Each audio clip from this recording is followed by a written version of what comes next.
Hello, this is Grant Hughes of Grant Hughes Investigates on YouTube.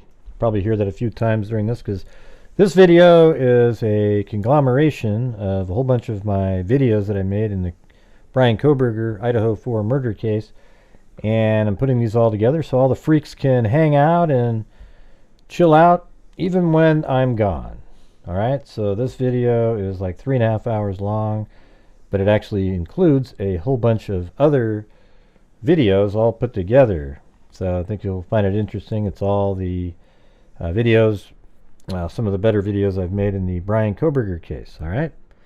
So if you guys could hit that like button, share the video, I'd appreciate it. And if you feel like you want to support the channel, you can do the buy me a coffee, or you can help out with super chats. Whatever you feel like you can do, I would really appreciate it. And thank you all for watching, and let's get started on the videos right now. Hello, this is Grant Hughes of Grant Hughes Investigates on YouTube. Please hit the like, share, and subscribe button. I would really appreciate it, and Happy New Year to everybody out there. Hopefully this year will be the best year yet. Today's video will be about an article put out by the Daily Mail that, of course it is an anonymous source, but the Daily Mail is putting it out. It's also in the New York Post, so perhaps they were able to verify its credibility. The source says, anonymous please. He was arrested only 40 minutes from our home near our aunt and uncle's. Went to school with my cousins. His sister lives in our town. A good friend of ours was one of the cops who has been following him the last couple of days. He coaches with my husband and was telling him all the crazy details. He followed him into a giant grocery store and wore gloves the entire time. He's not stupid and has been very careful. Also, he's been stalking them for weeks. Not sure if they ever interacted, but his cell phone pings followed their every move for weeks. So freaking scary and disturbing. I've been so invested in this case the last 6 weeks, and to find out how close he is to us and that one of our friends found him and arrested him is just crazy. You know, what's interesting about this article is it shows, if it's true, we have to base it on that because it's an anonymous source. Sounds like it's likely true since it's made it into a couple different articles. If it's true, is Brian Kohberger the stalker that Kaylee was referring to all those weeks ago? Apparently he has been stalking them. His cell phone pinging their every move, the source says.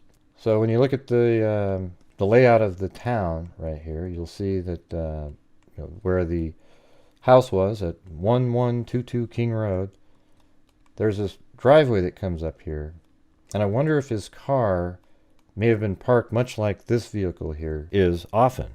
We talked about this early on because there's video out there that shows that you can see through the trees during the winter months and see right into the home over here. You can see into Kaylee's room, the kitchen, and Madison's room, and you can see the light coming on in the second floor room that it's possible one of these surviving roommates lived in, even though it's been reported that both the surviving roommates were on the first floor. So let's take a look at the 3D model. This is the front of the house right there. And then, as I was just showing you, behind the house, there's this driveway that comes up here. And you can see right into the house, basically like this. So here's the kitchen, Kaylee's bedroom.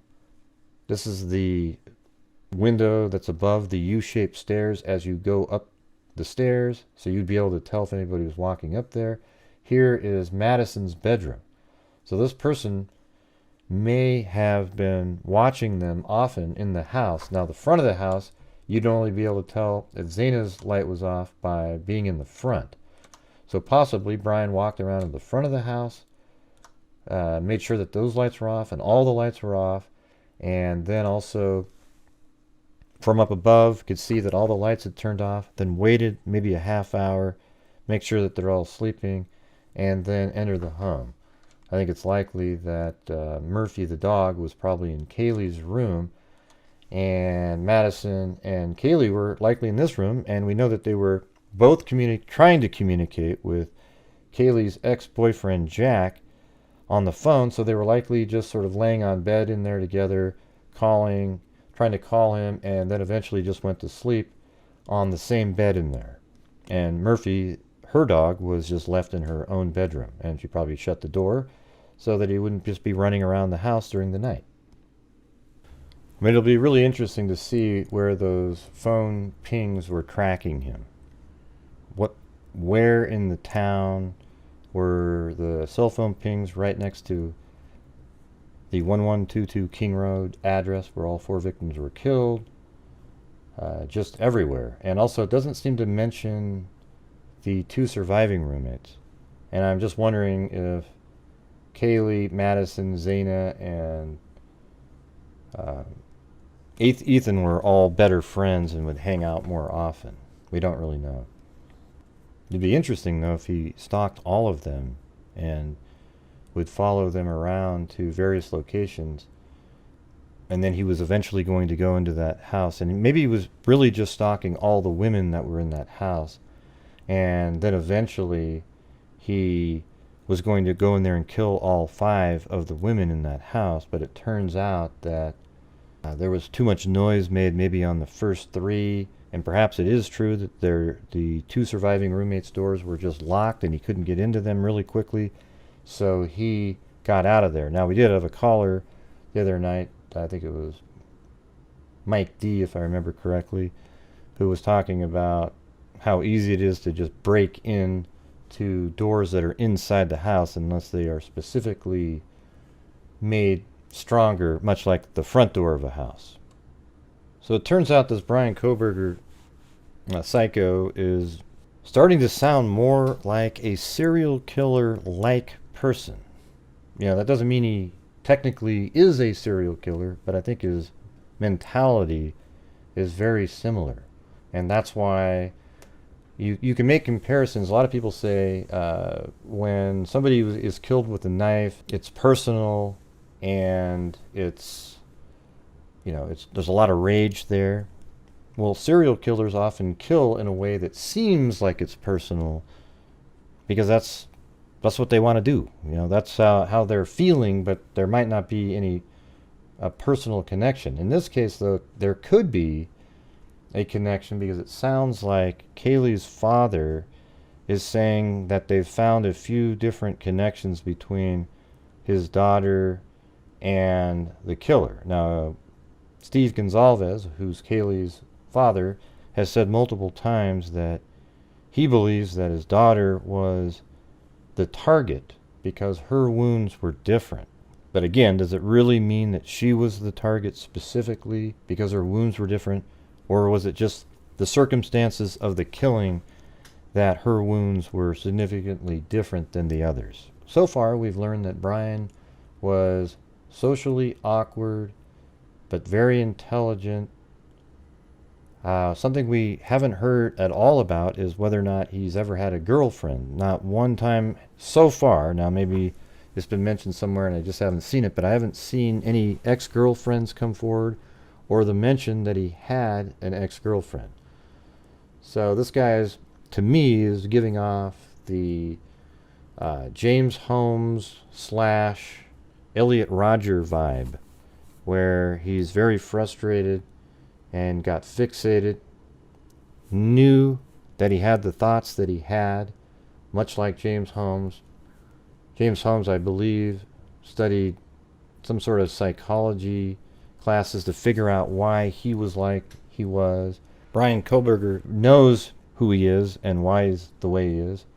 So he took the criminology courses, much like Dexter. I know Dexter is a fictional character, obviously, but on that show, Dexter was a forensic photographer and basically just a forensic scientist. He could do everything, the blood spatter, etc., etc.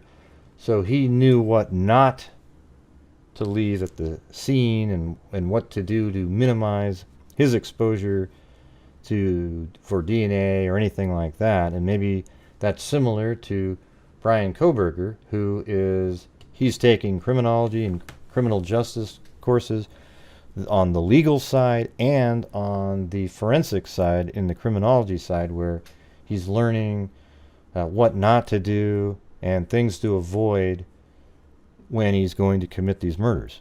It seems to me like he's planned. He's wanted to commit these murders for a long time.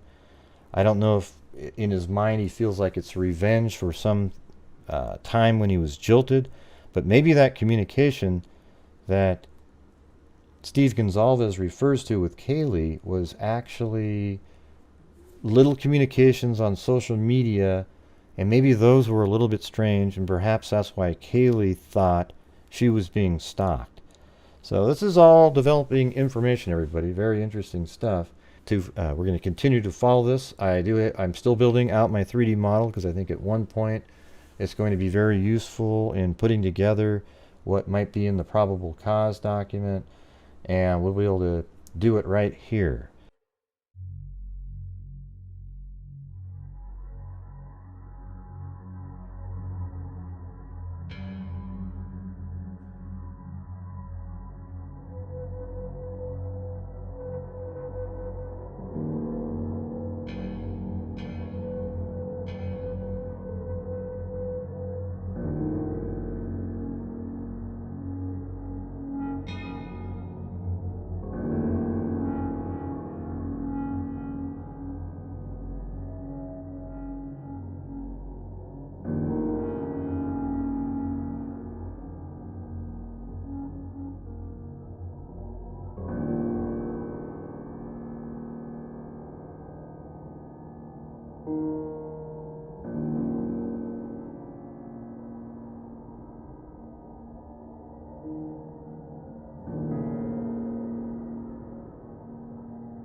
So if you guys could hit that like, share, and subscribe button, I would really appreciate it. Hello, this is Grant Hughes of Grant Hughes Investigates on YouTube. Please hit the like, share, and subscribe buttons. I would really appreciate it.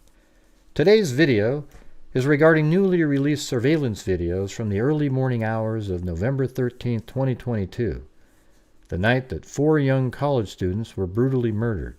The lives of Kaylee Gonzalez, Madison Mogan, Ethan Chapin, and Xana Kernodle were all taken by a vicious psycho.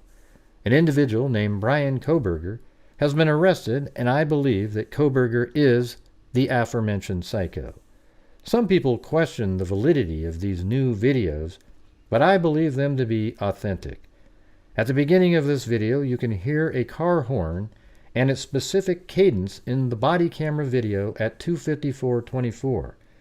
Then, you can also hear in the surveillance footage at 2:54:24 the same faint horn sounds.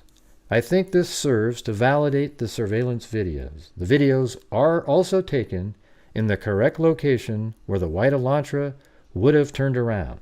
I will also show in the video what I think is happening in the surveillance footage and how it relates to the probable cause document. So let's get started on that right now. Hey, is that beer? Is that beer in your hand?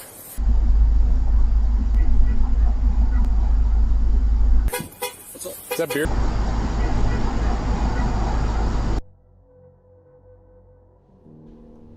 So you can definitely hear that the cadence was correct. So I will be putting probable cause statements over the video as it plays. You can see right now it says the vehicle was seen on Indian Hills Drive at 3:26 a.m., the white Elantra, and it was also observed around the same time that it was missing its front license plate.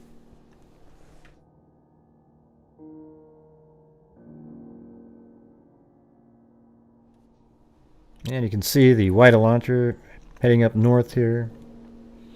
It's about to take a left.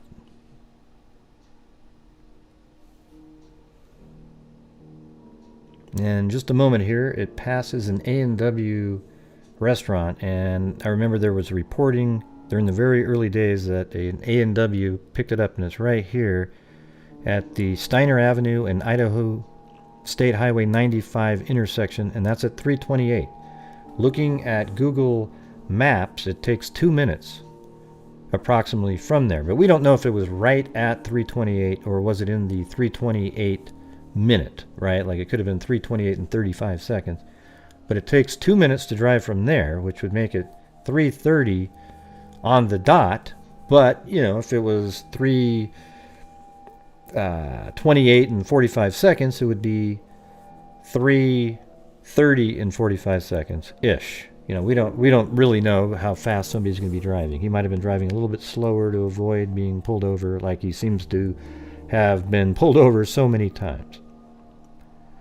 And if you look right back here, it's 3:30 and about 50 seconds is when it got back there, past number 1. I believe this is the white Elantra right here. And as you can see, he turns right and goes around. There's actually a way to loop around, and this is what it looks like. You can go through and make it back out, and this is on the map. You can see where the car would go. And I think he probably, each time he looped around, he either pulled into the parking spot where those other 2 cars are down there, or he just waited right there and he was surveilling the house, maybe sitting there for 2 or 3 minutes each time. Then he drives away. And that was loop number 1. He's now in the process of starting loop number 2.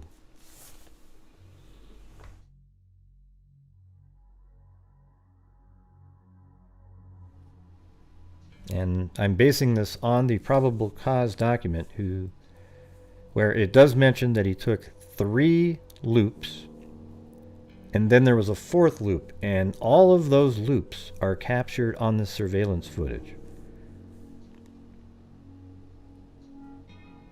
I believe this surveillance footage is real, like I stated, but I can't prove that it's authentic because I don't have the video or where it came from. But I think that audio that we played a minute ago definitely proves to a significant degree that it's real. You think somebody would have put the horn in the background of a surveillance footage that's faint just to sort of make it match the body camera? I doubt it. I mean, that would be ridiculous. And there's actually 4 hours worth. Why would somebody waste the time coming up with the other hours that aren't really that significant? I think these are all actual surveillance videos that were released, whether with somebody's permission or not. So this is likely the loop. It's Willanta Drive all the way around, and then it makes its way back over to King Road.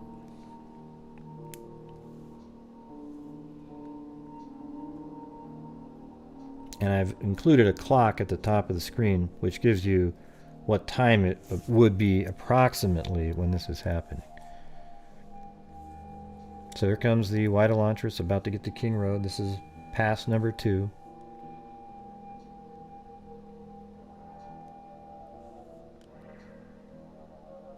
And then takes a left on Queen Road. And then in just a moment, it's going to be in front of 500 King Road. And this is where it does another loop at 339.07. Pass number 2. 339.10 is what I have written there, but I was looking at the time on the video right there.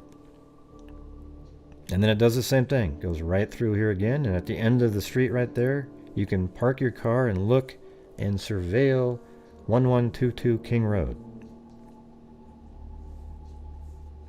That's the building directly in front of the vehicle as it's parked right there. Now this time I have it sitting there for 8 or 9 minutes or so, because there's a bigger gap now. It was basically 9 minutes, and now this one on loop number 3 is around 16 minutes or so, maybe 17.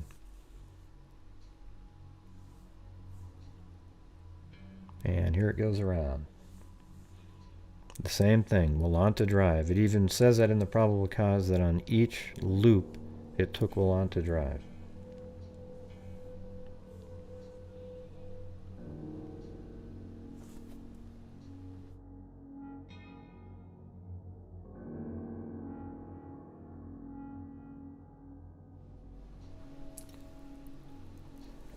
I think it's astounding out there how so many people want to find something else and are looking for any angle to have some sort of content in this case by accusing all of these other, even though there's an arrest made, the probable cause document is absolutely incredible, and people are looking for ways out and trying to pin it on these absolutely innocent people that are out there walking around. It's incredible. I don't know why that stuff sells, but it sure does. People love watching the conspiracy theories. Doesn't make sense to me. So here we go. He's about to complete the 3rd pass here. So after this turn here, he'll head down to King Road. And the 3rd pass is exactly the same as the first 2. And it's amazing how easily and simply this lines up with the probable cause document. They must have other video. It seems like it, you know,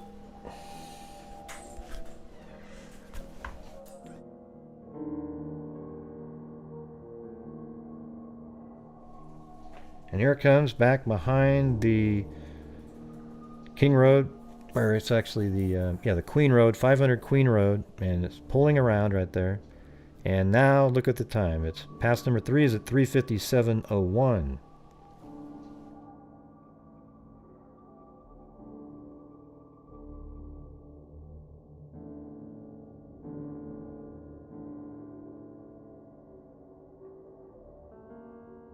And you can see the vehicle stops there again. This time I think it's just for that shorter amount of time at 4 o'clock.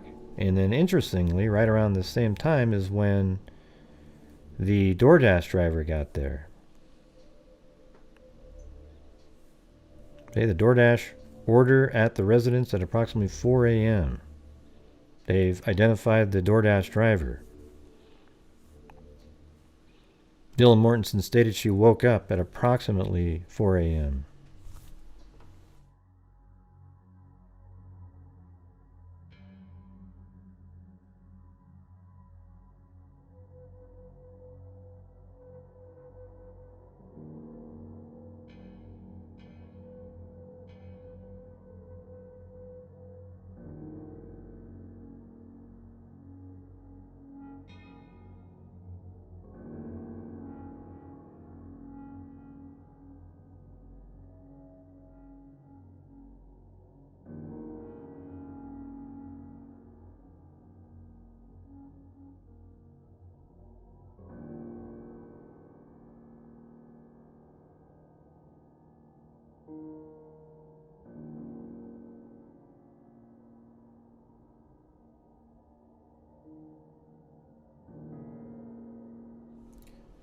So this is loop number 4, and loop number 4 is different than the other ones.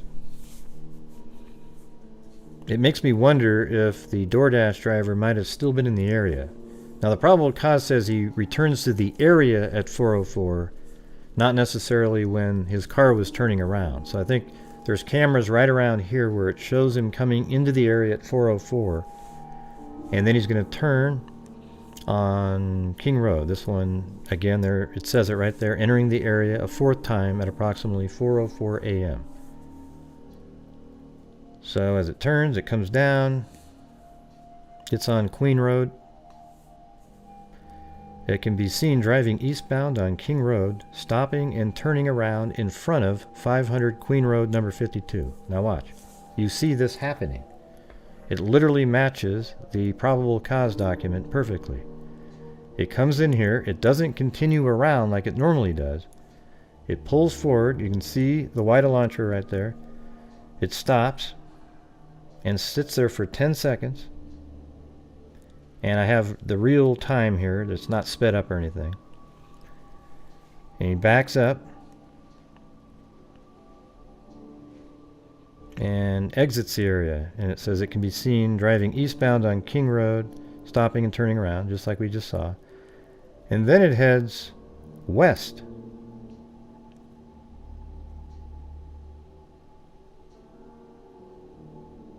And right in this area, suspect vehicle 1 is in front of King Road residence. It appears it tries to turn around, stop, or park, but it isn't able to.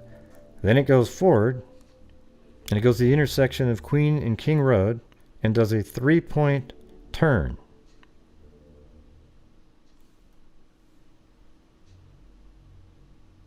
And then it heads back eastbound again.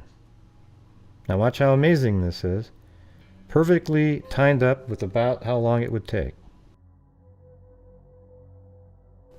I'm speeding up the time here a little bit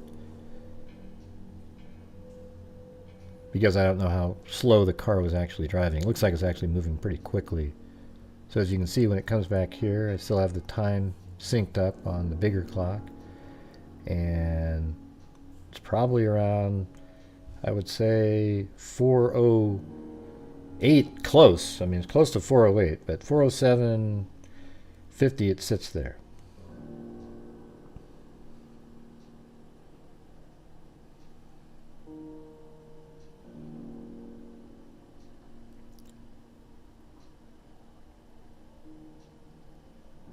Now, when you're watching this, you can pause it and read some of those.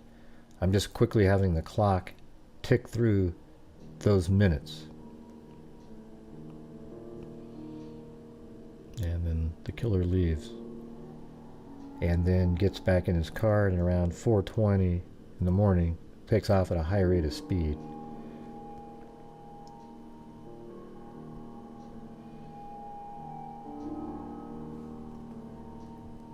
And then it heads north on King Road and then back onto Willanta Drive again, except this time it doesn't continue the loop.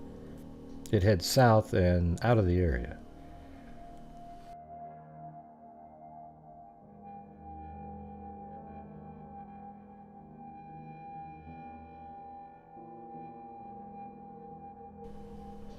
So I speed this up quite a bit, and the clock.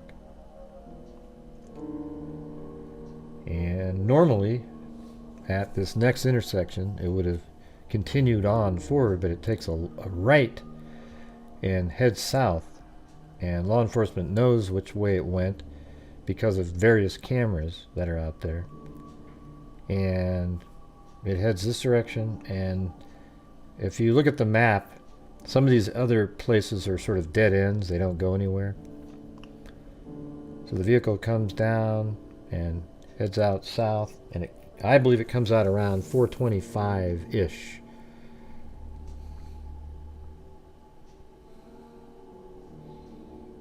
And it comes out at Palusa River Drive and Conestoga Drive out here. And then it heads east and then south on Highway 95, making that sort of unexpected long journey home, where he then turns his phone on south just west of Blaine, Idaho. So only about 6 miles. So after he takes this right onto Highway 95, 6 miles down, he turns his phone on and it pings by Blaine, Idaho. So why would Brian Kohberger's phone ping just 6 miles south of Moscow by Blaine, Idaho, if he wasn't in the area? Hello, this is Grant Hughes of Grant Hughes Investigates on YouTube. Please like, share, and subscribe. As many of you know, a K-bar knife sheath was found in Madison Mogen's room on her bed on the right side of her body underneath a quilt during the investigation of the quadruple homicide of Madison Mogen, Kaylee Gonzalez, Ethan Chapin, and Xana Kernodle on November 13th, 2022. The knife sheath has been the subject of many conversations. Some people believe that it merely fell off in a fight for life with Madison Mogen or Kaylee Gonzalez. They think it fell off during a confrontation, and some people even say that that same morning, at 9 in the morning, Brian Kohberger, after already arriving back at his home in Pullman, Washington, decided to drive back out at 9 a.m. to the Moscow, Idaho crime scene to go look for the knife sheath. But I think that's almost ludicrous to believe that someone would go back at 9 a.m. when people are generally moving around and try to get into a house to look for the knife sheath, or even outside of the house, placing himself near the crime scene. I think it's much more likely that Brian Kohberger was at the crime scene to admire his handiwork. He wanted to drive by to see law enforcement and people working the scene. My opinion on the knife sheath, and it has been, is that there's a good chance that the knife sheath is a signature left there intentionally by Brian Kohberger. Now, the main reason that I think it is a signature is the lack of DNA on the sheath itself. They only found Brian Kohberger's DNA on the underside of the clasp on the sheath. Why isn't there more DNA on the knife sheath? Surely when he purchased it on Amazon, that when he got it, he grabbed it with his hands. And if he didn't grab it with his hands, why didn't he do that? It seems to me that Brian Kohberger was trying to minimize the DNA exposure on that knife sheath. And why would he be doing that if he intended to bring it back home with him? It wouldn't matter at that point. So the only thing that you could think of then is that he intended to leave the knife sheath there as a calling card, a signature. Maybe he wanted people to start saying the K-bar killer.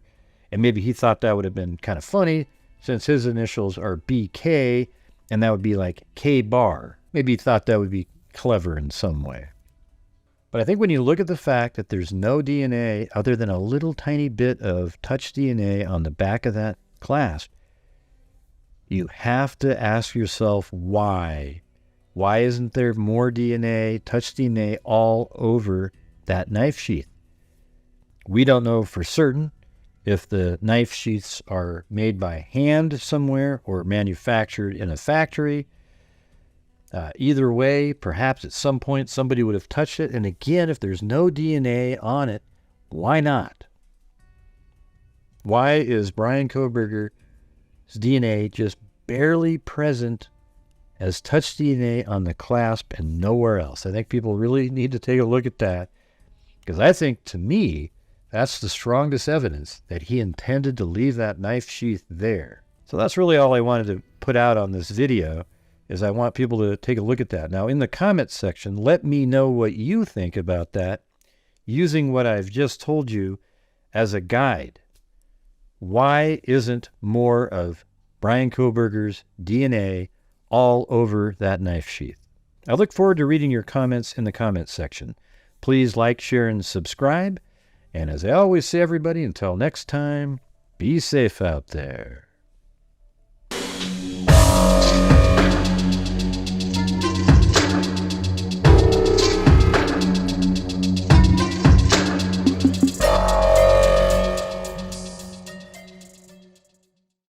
Hello, this is Grant Hughes of Grant Hughes Investigates on YouTube. If you could please hit that like, share, and subscribe button, I would really appreciate it. This video will be a continuation of what I've already done, showing you the DoorDash driver, then Brian Kohberger's white Elantra pulling up in front of 1122 King Road, where Zainer Kernodle, Ethan Chapin, Madison Mogan, and Kaylee Gonzalez were all murdered on November 13th, 2022, sometime just before 420. I would think the murders happened sometime between 4:06 and 4:18. So in this video, I'm going to show you where Brian Kohberger's car went after the murders. And the video will show that we found some interesting information on the show that we did tonight, which is January 17th, 2023. And it shows that there is a significant amount of missing time, 15 to 17 minutes, maybe even like 12 to 17 minutes of missing time between Moscow, Idaho, and Blaine, Idaho. The rest of the route seems to take the appropriate amount of time to get back to Pullman, Washington. And what we'll do is augment what we're talking about with paragraphs from the probable cause document, like we've done in previous videos. So let's take a look at that right now. Dylan Mortensen and Bethany Funk both made statements during interviews that indicated the occupants of the King Road residence were at home by 2 a.m. and asleep, or at least in their rooms, by approximately 4 a.m. This is with the exception of Kernodle, who received a DoorDash order at the residence at approximately 4 a.m. Law enforcement identified the DoorDash delivery driver who reported this information.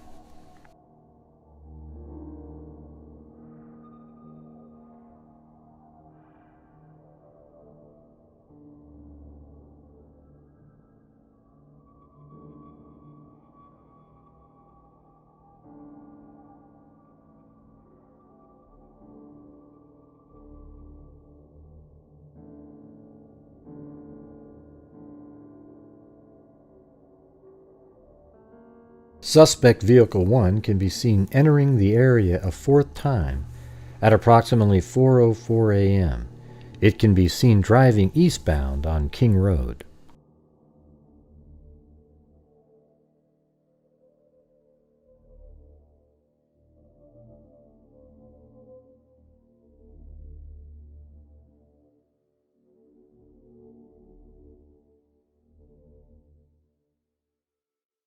The vehicle can be seen stopping and turning around in front of 500 Queen Road, number 52.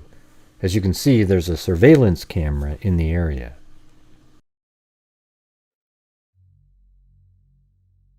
The vehicle is then seen driving back westbound on King Road. When suspect Vehicle 1 is in front of the King Road residence, it appeared to unsuccessfully attempt to park or turn around in the road. The vehicle then continued to the intersection of Queen Road and King Road, where it can be seen completing a three-point turn and then driving eastbound again down Queen Road. While the probable cause document doesn't mention where the suspect vehicle parked, I believe it parked behind the residence, where the person sitting in the car would have a clear view of the residence inside the house. At around 4:06 or 4:07, the killer exits the vehicle and enters the home, killing all four victims. He likely left the home at around 4:18 or 4:19 and headed back to his vehicle. Suspect Vehicle 1 is next seen departing the area of the King Road residence at approximately 4:20 a.m. at a high rate of speed. Suspect Vehicle 1 is next observed traveling southbound on Walenta Drive. Based on my knowledge of the area and review of camera footage in the neighborhood that does not show suspect Vehicle 1 during that time frame, I believe that suspect Vehicle 1 likely exited the neighborhood at Palusa River Drive and Conestoga Drive. Palusa River Drive is at the southern edge of Moscow and proceeds into Whitman County, Washington. Eventually, the road leads to Pullman. The driving time from 1122 King Road to Palusa River Drive and Conestoga Drive is only 4 minutes, according to Google Maps.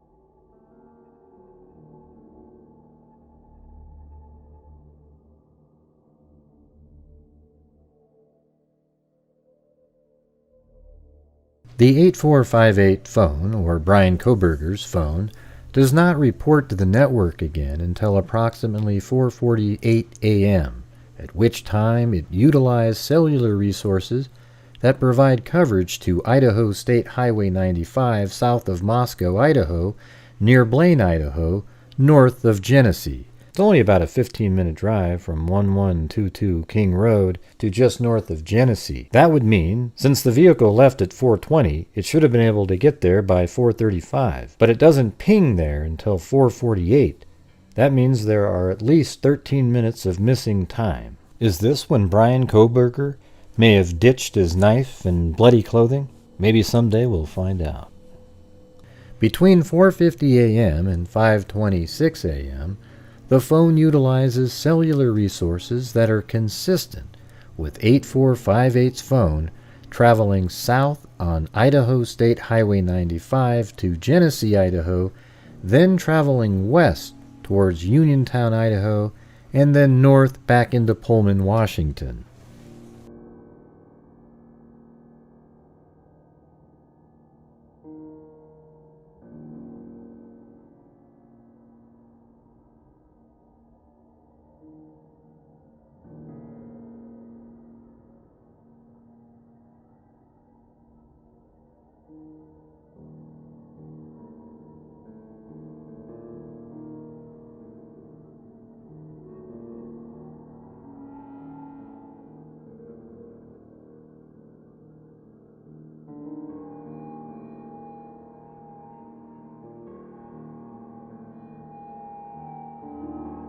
At approximately 5:25 a.m., a white sedan, which was consistent with the description of suspect vehicle 1, was observed on 5 cameras in Pullman, Washington, and on WSU campus cameras.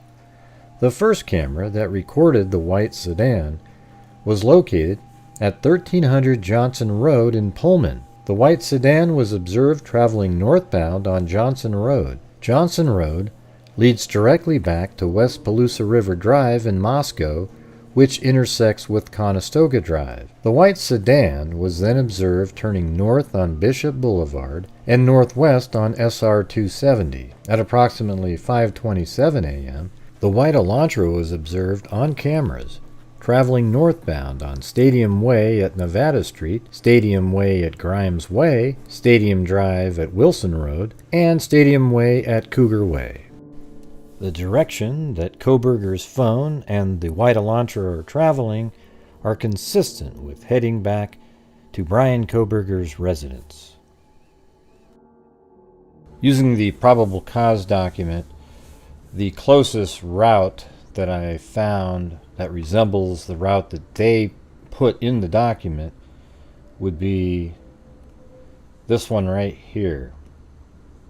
I think whoever put the document together just drew on the picture there and didn't use Google Maps or anything like that to create the actual path, because when you zoom in, there really isn't any other routes that can create the shape that they have in this document. So it looks like it comes up and then down and up and around like that, but I don't really see that here. I mean, I guess there's some weird, even crazier back roads right there. But, this represents pretty much what they're saying. Genesee is right here, and Uniontown is right there. The driving time is 51 minutes. So just doing the math, if Kohberger leaves at 4:20 in the morning. That means he should be back in Pullman at 5:10 or 5:11. But he didn't get back there till 5:27, so we're missing 16 minutes of time. The time that law enforcement says the phone pinged near Blaine right here. Let me turn on the path here. Right around near Blaine here. That route only takes about, I think it was 17 minutes. Driving from the King Road residence to south of Blaine and north of Genesee only takes about 18 minutes. So if you add 18 minutes to the time that Kohberger left, which was 4:20, that would be 4:38. His phone, however, pinged in this general area at 4:48. So right there's 10 minutes of missing time. So because there's 10 minutes of missing time right there, it makes you wonder if perhaps he dumped the knife or some clothing in this area right here because there's 10 minutes of missing time. There also seems to be another 5 or 6 missing minutes. So anything is possible, but even on this side path right here, he may have dumped clothing or the knife. There is the border between Washington and Idaho right here.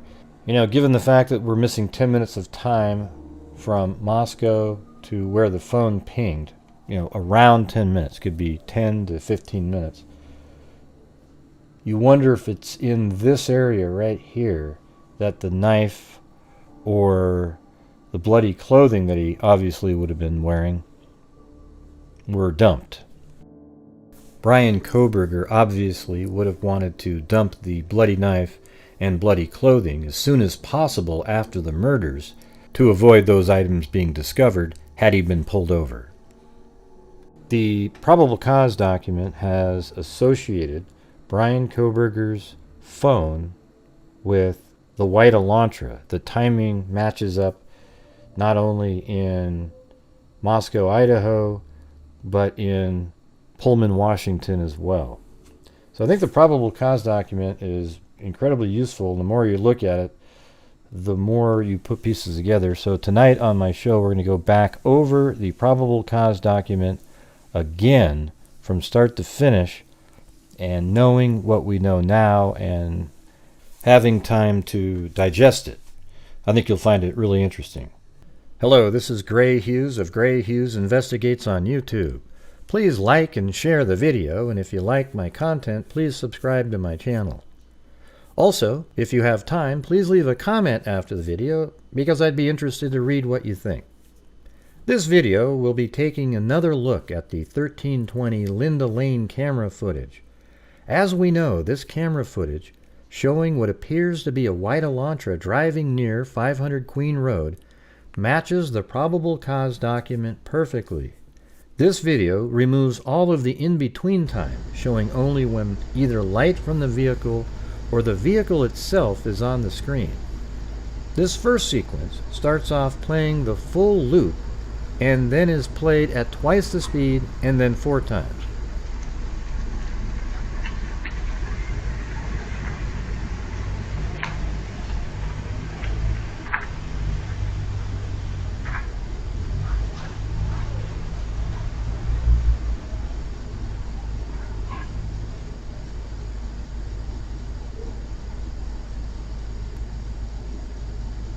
Also pay attention to the time it takes for the white Elantra, aka Brian Kohberger, to make each loop. As you can see on the first 3 loops, the vehicle takes longer on each loop, and I think it ends at 39 seconds on the 3rd loop. But on the 4th loop, it's completed in 27 seconds. So the vehicle is moving much faster on the 4th loop to get to that house.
This next sequence shows only the car entering.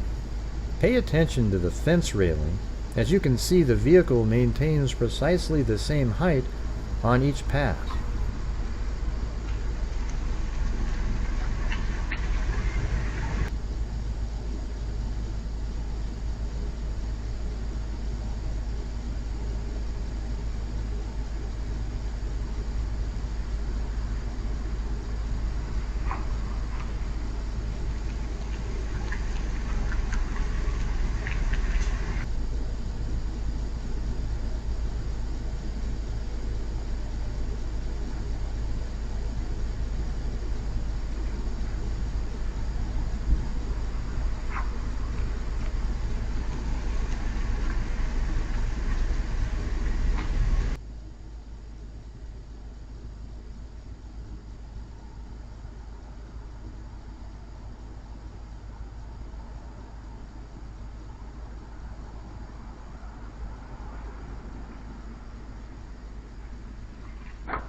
This last sequence shows the vehicle as it exits the camera view at various speeds.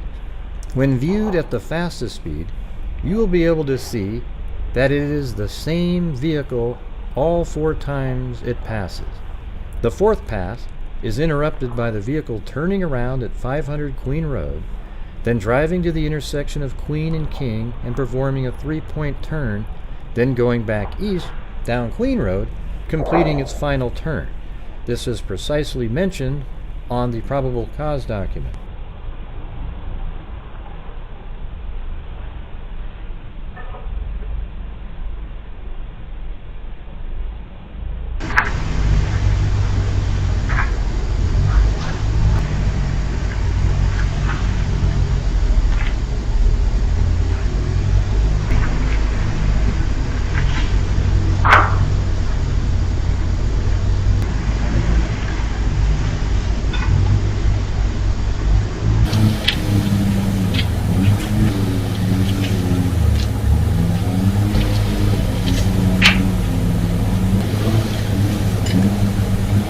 Hopefully, viewing the footage in this way makes the visualization of the vehicle easier. This final segment is all of the video zoomed in, and all of the clips are played again without my commentary.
One thing to keep in mind is that the wide Elantra passes the camera around 4:08 a.m. for the last time, and then is seen speeding away on a different camera at 4:20.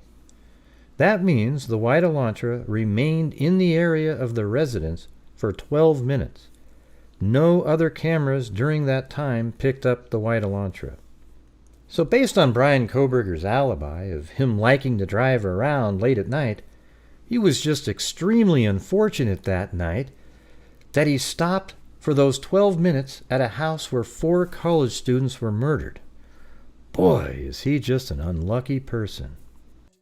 Hello, this is Grant Hughes of Grant Hughes Investigates on YouTube.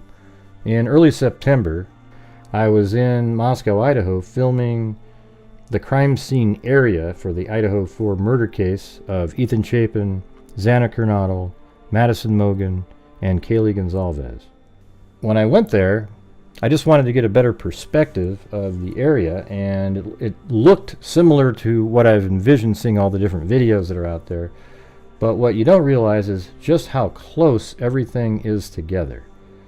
It's absolutely amazing how close the houses to the street, all the different buildings, they're just all really tight in there, and how hilly it is.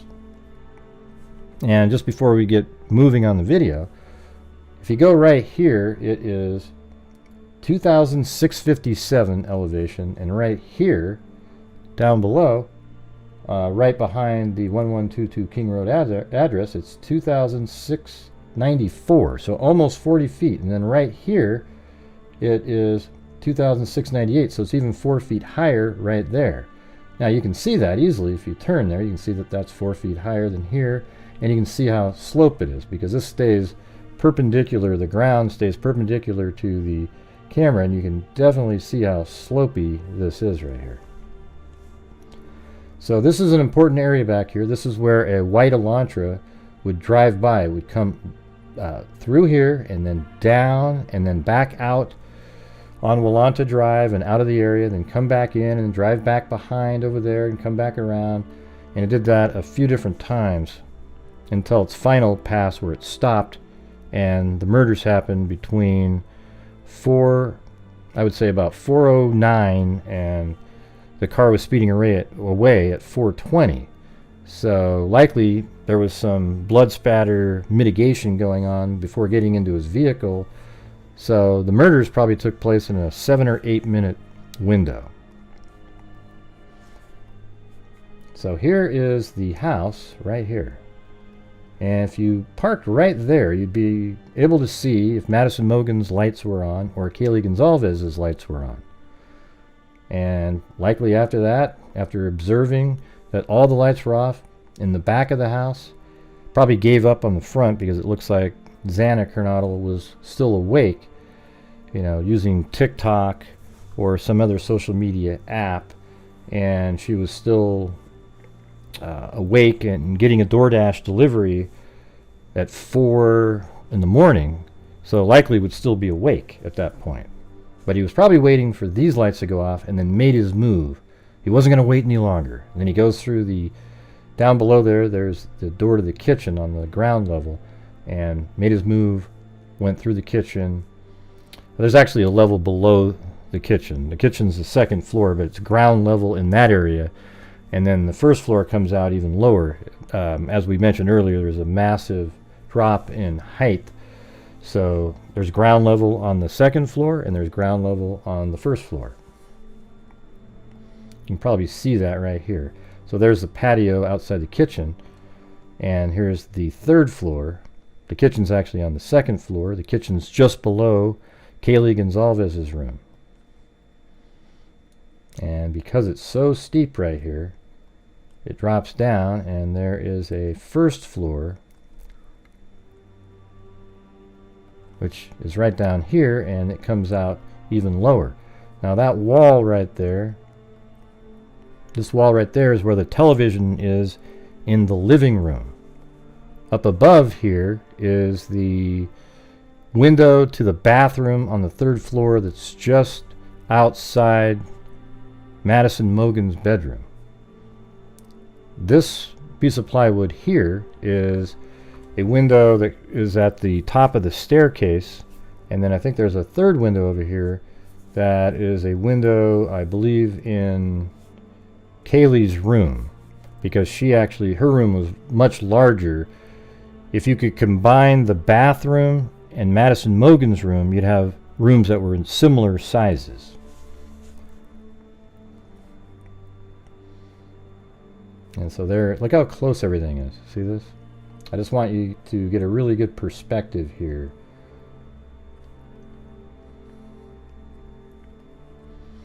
And there's, you know, when you have the stabilization on in this 360 degree program, sometimes it has these weird artifacts where the buildings kind of wiggle around, but you still can see everything. So look at this. Look how steep that is. And here is the 1122 King Road address. And then this is 1112 King Road. And there's a very important surveillance camera on that. Looks like there's a memorial there. There is a surveillance camera on that building that picked up some very important information. Different sounds. Also, it has a surveillance camera that picked up the White Elantra coming in. Very clear footage. And it was right up above that door there, right next to the door there. And it's very close to the 1122 King Road address. Probably like 65 feet away the camera is from Xana Kernodle's bedroom. So I guess we'll go back by there here in a minute, all right? So here, again, that's 1112 King Road. I think I go back down there again, actually.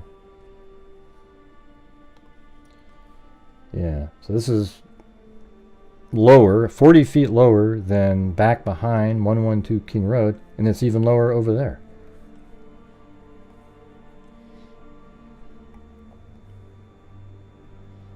Very hilly, and everything's so close together.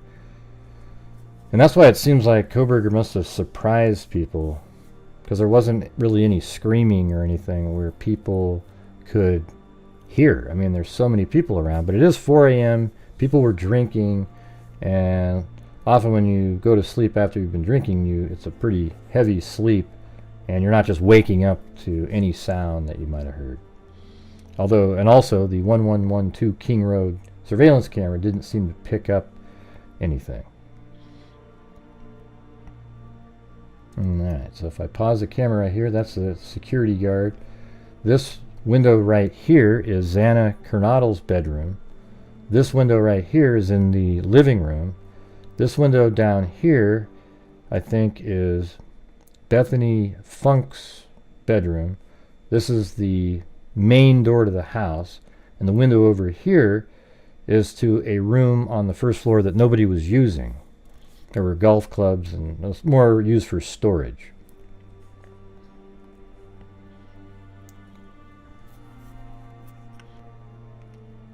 And Dylan Mortensen's room is... I mean, I could try to go back. Let me see if I can go back a little bit here. Dylan Mortensen's room is... Her room is right there. It's on the same floor as the kitchen. And I think that's a window for her room right there. So Dylan Mortensen was right in that area. And she was in a place where she could hear almost anything that was going on.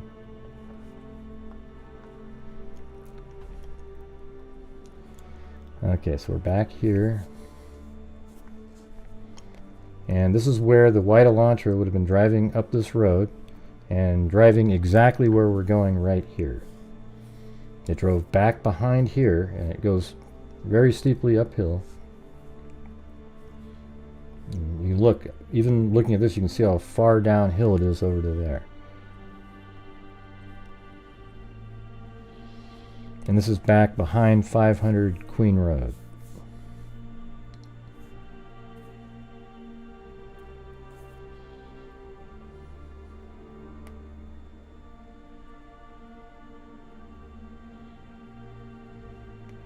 And again, you can see those cars are basically parked on a 30-degree incline over there. And when you come back here, if I pause it right around here, you can see easily that a car drives around and goes up. Originally, it was hard to tell if a car could make it around there because we didn't have any footage of it. And then different people were taking video out there and you could see it. I'm going to show you precisely what that looks like. This video today will just be on the 360-degree camera, but again, very steep right here. I'm going to go stand next to where the surveillance camera was that was picking up the White Elantra on the night of the murders. starting at around 3:30 and ending at 4:08. And there's the camera. If I pause it right here, it's right up there. And I kind of go even under the camera here. And then if you turn around, that's basically the exact same shot that you see in the surveillance footage that was released. And it was actually released by the person who lives in this area right here. And in the surveillance footage, you see a car coming around and then going back behind this wall and then up in this direction.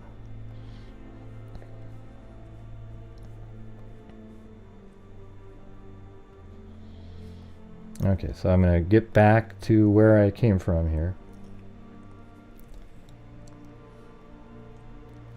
I mean, put a comment in the comment section. Let me know what you think about this. I think it really gives you an amazing perspective. And let me know what you think of these 360-degree videos. I think they just absolutely are kind of a game changer. I think what they should do is bring these to crime scenes and you just set it still on a tripod. I know they have Faro scans and stuff like that, but do a quick 360-degree scan so you can go back and revisit it. If you actually upload the 360-degree footage, you can use the goggles and you're in a virtual reality environment and you could revisit the crime scene.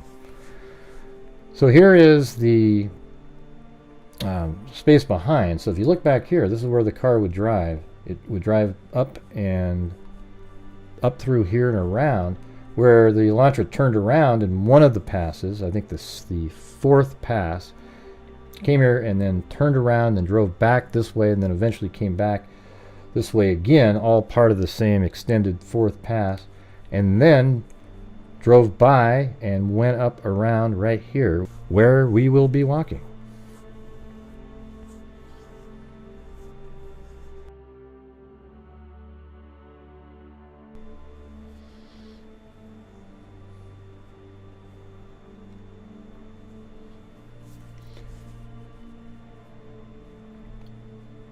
Alright, so this is behind. This is where the white Elantra drove on each pass. And then I think after it made each pass, it would stop and wait and watch. And the lights were just still on. Because you remember, I think it was Dylan Mortensen said that everybody was asleep by 4. So the first 3 passes were prior to 4 o'clock, but the third pass was right around 4, like 3:57-ish. And maybe he saw the DoorDash driver.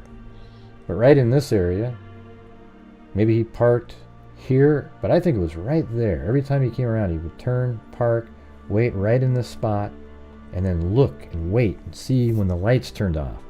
And then I think even when the lights turned off, so maybe it was at 3:57, he saw the lights turned off, he then took off again to give it some more time. He probably knows himself that he's too restless and he needed to do something and get away and come back and give him time.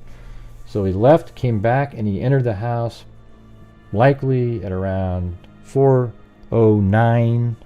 You know, he parked his car, probably had to do some prep really quick, and then he goes in the house at like 4:09. Then he exits the house, I would guess, at maybe around 4:18.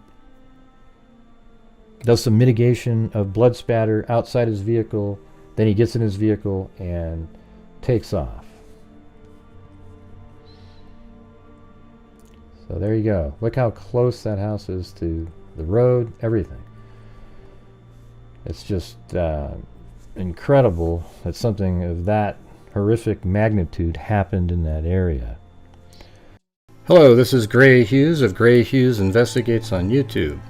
Please like, share, and subscribe to the video, and leave a comment at the end and let me know what you think. Today's video is showing the final pass, pass number 4, even it turning around and then going back to Queen and King Road and then doing a 3-point turn and then going around. But then we have a clock that times how long it would take inside the house to commit the murders at 1122 King Road of Ethan Chapin, Xana Kernodle, Madison Mogan, and Kaylee Gonzalez. So as you'll see on the video here, it's 4:05 in the morning, almost 4:06, and that's when the white Elantra does a 3-point turn behind the apartment complex at 1330 Linda Lane, camera viewing here.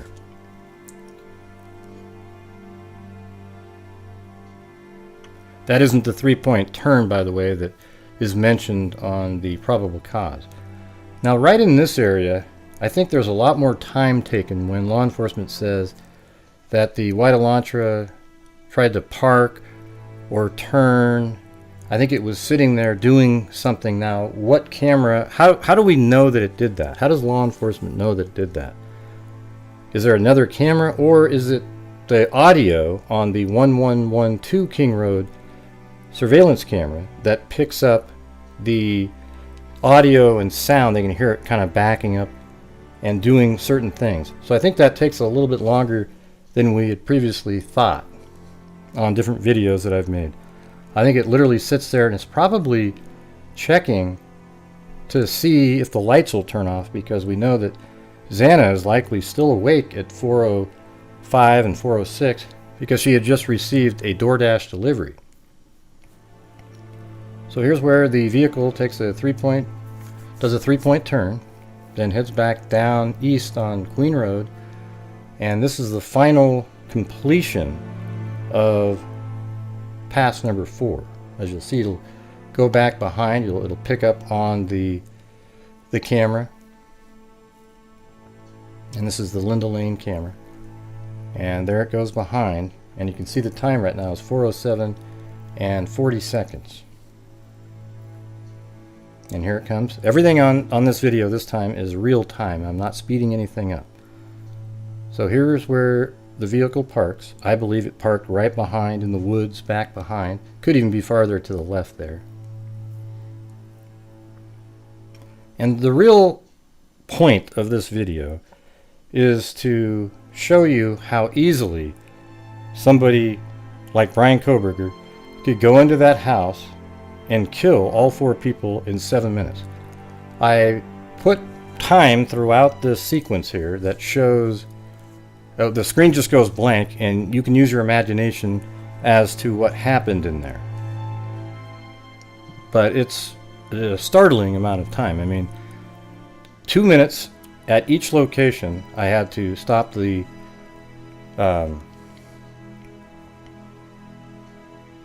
2 minutes at each location. I had to put in some just dark video so you can use your imagination as to what happened.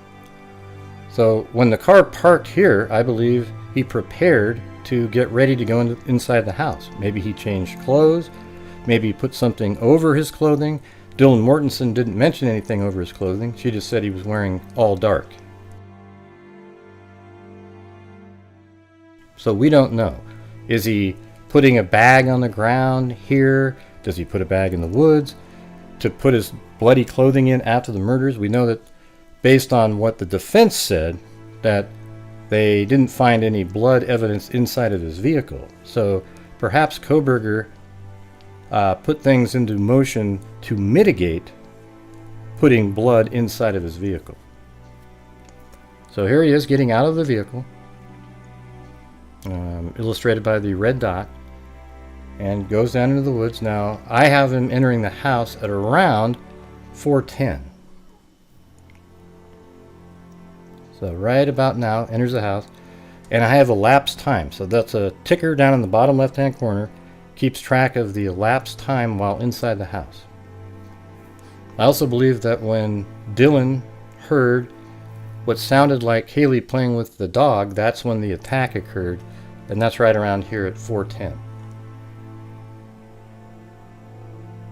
So right now you'll see that the clock is going to sit here for 2 minutes. He went into Madison Mogan's room, and the clock is just going to tick here, and you can use your imagination as to what happened in that room. But as you'll see, it's a tremendous amount of time. So for all the people out there that think that you'd need multiple people to achieve this murder in this short amount of time, I hope this lets you see that it's definitely possible.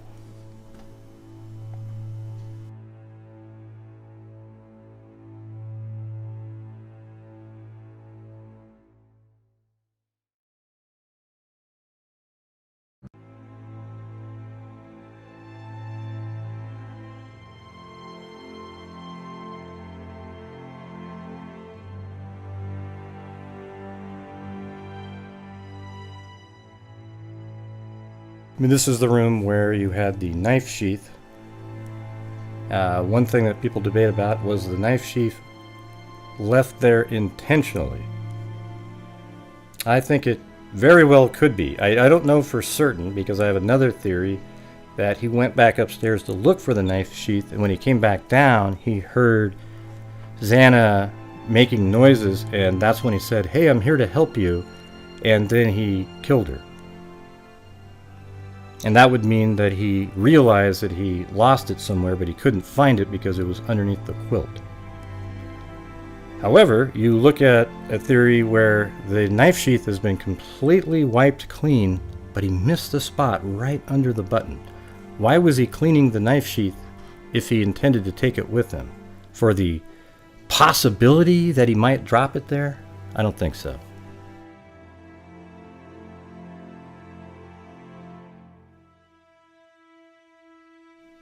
So look at all this time that this was taking here.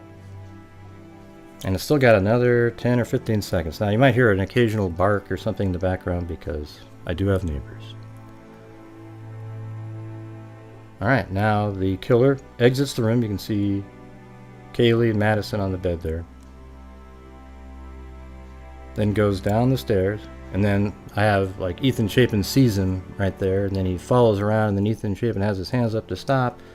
And then here, when Ethan Chapin is killed, I added another 2 minutes or so. Now at this point, if he is being attacked out in that hallway originally, I'm sure Xana would likely open the door, but maybe Ethan said, "Shut the door behind you," and then she goes back in the room and, you know, shuts the door and tries to hide, but surely she would have called 911 at that point if she had witnessed an attack going on. So I'm not really certain of how this all went down here, but as you can see, there's a tremendous amount of time. We're only at 3 minutes and 39 seconds now, and I think the murders could have happened in 4 minutes. I really do. Look how much time has already elapsed here. If people were sleeping or unaware or, you know, drunk, as a lot of them likely were, we know that Kaylee and Madison had a lot to drink. Madison was kind of swaying around, and it seemed like Kaylee had some too, but she wasn't quite as intoxicated as Madison was.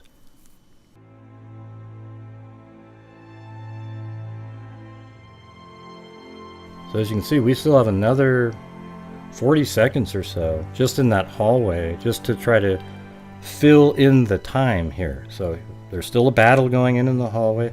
See, I would think that he attacked Ethan and Xana almost simultaneously, because if there's this much time here, surely somebody would have made a phone call.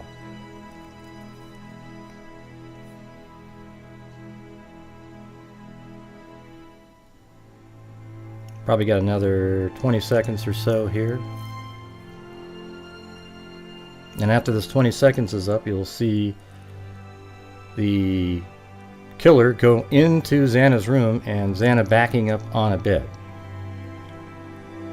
You know, and then again, now you need to use your imagination as to what may have happened inside that room.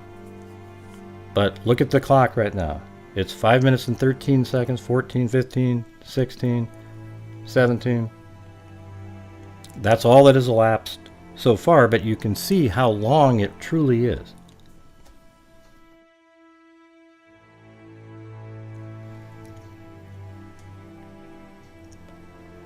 And this one I have like at a minute 50 worth of time ish. So right now it's about 40% of the time that I'm allotting for Brian Kohberger to spend in Xana's room. And for those of you who go, how do you know it's Brian Kohberger? I'll say, the killer in the room. I'm 100% certain that Brian Kohberger is the killer in this case. And I'm just as certain that he acted alone.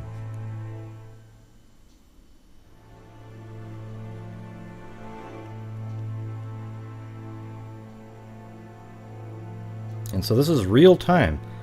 So hopefully you're sitting there and you can use your imagination as to what's going on in these rooms here and in the hallway. And you can see how much time it is. I hope this is starting to let people know, oh wow, that really is a lot of time.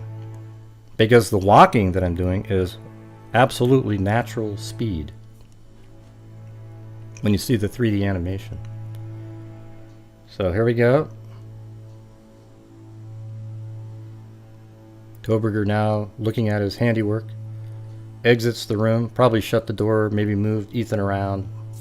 And then right here you can see Dylan Mortensen looking out the door there, then makes the turn and then goes out the door. And as you can see, that took a total of 7 minutes and 9 or 10 seconds.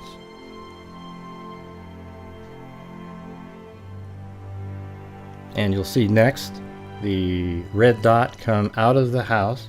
And look at the time up there. It's only 4:17 and 19 seconds or so. So this is about when there was a dog barking, whimpering sound. So we may have left a little bit later than this. But again, when the car speeds away at 4:20, that means there's another 2 minutes or so after Kohberger gets to his white Elantra parked behind the building. So at this point, it might be where he took off all of the bloody clothing that he had on and put that into a plastic bag and tried to minimize completely the blood exposure to his own vehicle. I'm sure he wore gloves, obviously, because there was no touch DNA on the knife sheath other than the underside of that button. So if he had been holding the knife sheath, there would be DNA all over it. If he'd been holding it with his bare hand, that is.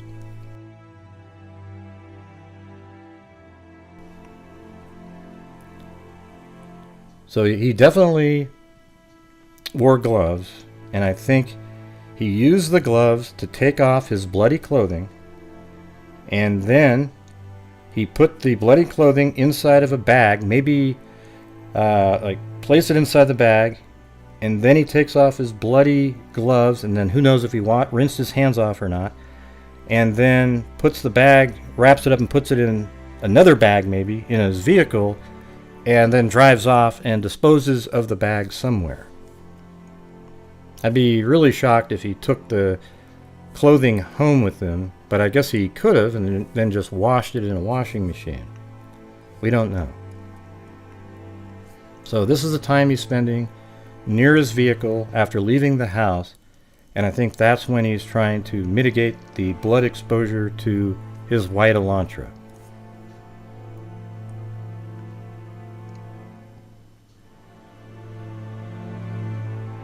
And as you can see, this is quite a bit of time to be able to change clothes and get out of the bloody clothing, put it in the bag, etc., etc.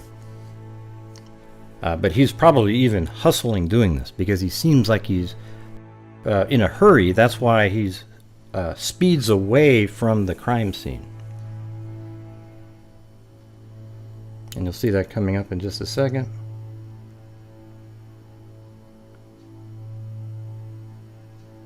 So I have it timed right around 4:20. So just realize that the time inside the house was the elapsed time of 7 minutes and 10 seconds. In the vehicle, so as you can see, he continues on Elantra Drive, and as we know, when he was south of Moscow, his phone was turned back on, and with only 20 minutes after the white Elantra left the Moscow area, it pinged 20 minutes later south of Moscow and continued to ping all around until it made... Hello, this is Grant Hughes of Grant Hughes Investigates on YouTube.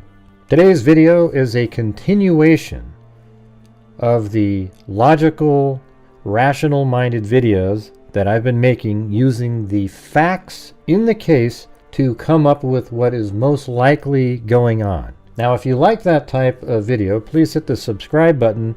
And also, could you hit the like button for me? It seems like a lot of people forget to hit it, and I'm not sure what cues to put in the video to have you hit the like button, but I'm giving you one right now. All right.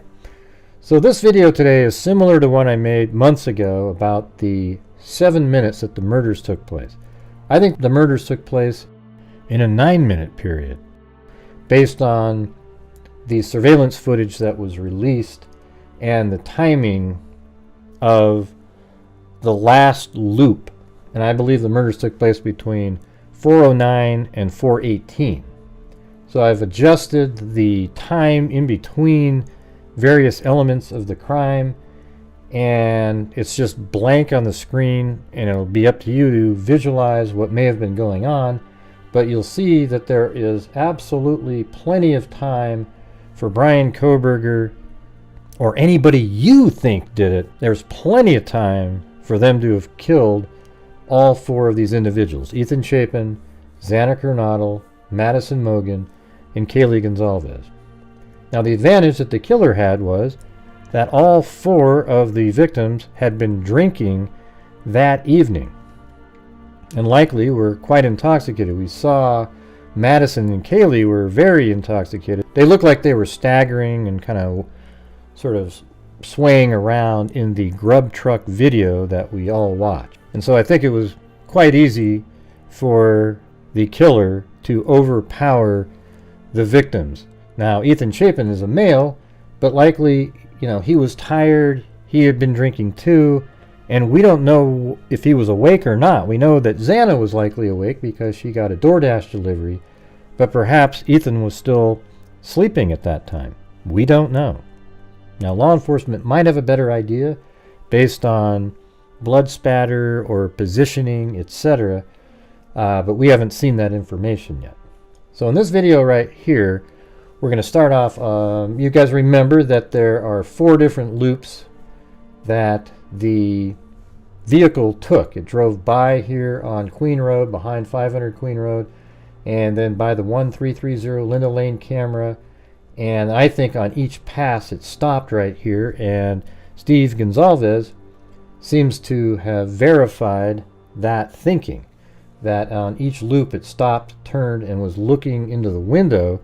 Kohberger was likely looking through the window while his white Elantra was parked here for a few minutes, and then he would do another pass again, looping around all the way, and then he did pass number 2. And remember, this is what it looks like driving back behind there.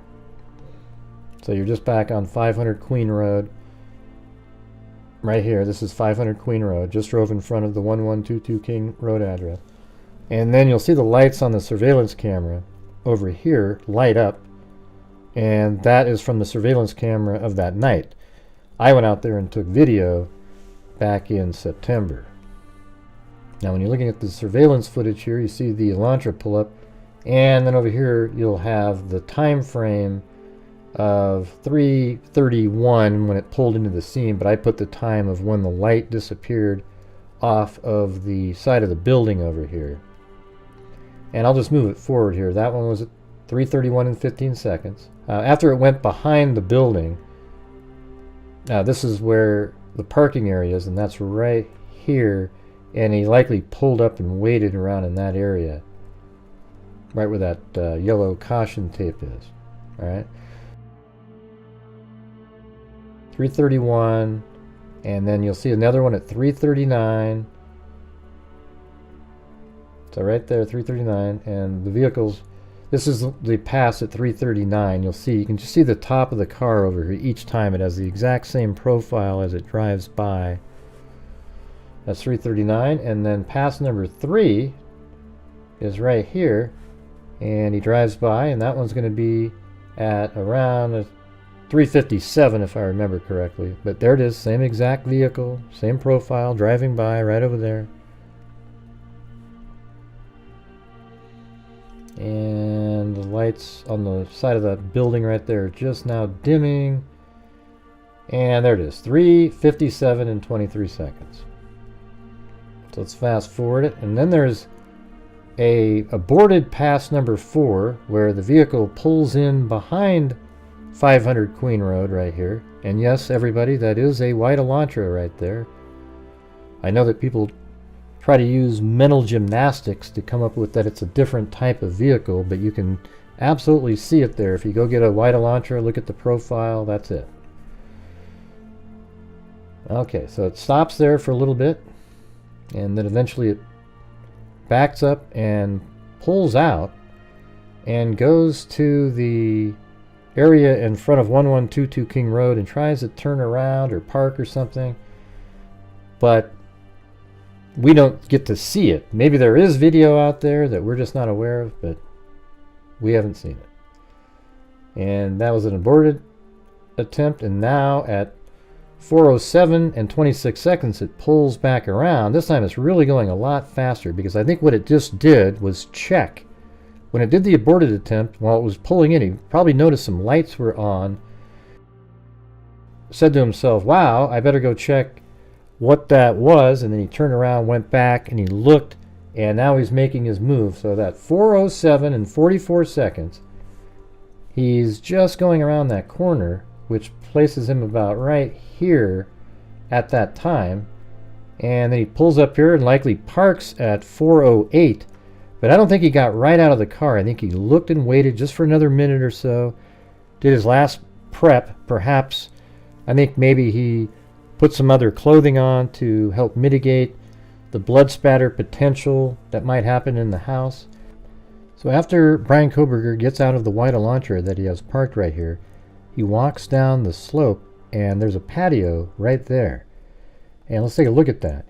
Here's the patio, and he would come down right through here, probably hear the crunching of his feet, and then he goes through the sliding glass door, and that's where we pick up right here as Brian Kohberger enters the house. Now again, the purpose of this is to show you how much time there really is in this house and how easy it would be for someone to commit these murders. Now if you think it's Brian Kohberger, he could easily do it, or whatever your choice is of the person, they could easily do it. You have, again, 4 intoxicated individuals that were all in the process of getting ready to go to sleep. Xana, apparently, though, just did order a DoorDash, so maybe she was a little bit more awake than others, and why maybe she had more defensive wounds, perhaps, than some of the others. So here we go. We're entering the house. Brian Kohberger is walking down through the kitchen. Just to the left is the living room. That door right there is Dylan Mortenson's bedroom. And then goes upstairs. Is this when what sounded like Madison playing with the dog happened when he came up here? Or Kaylee playing with their dog upstairs?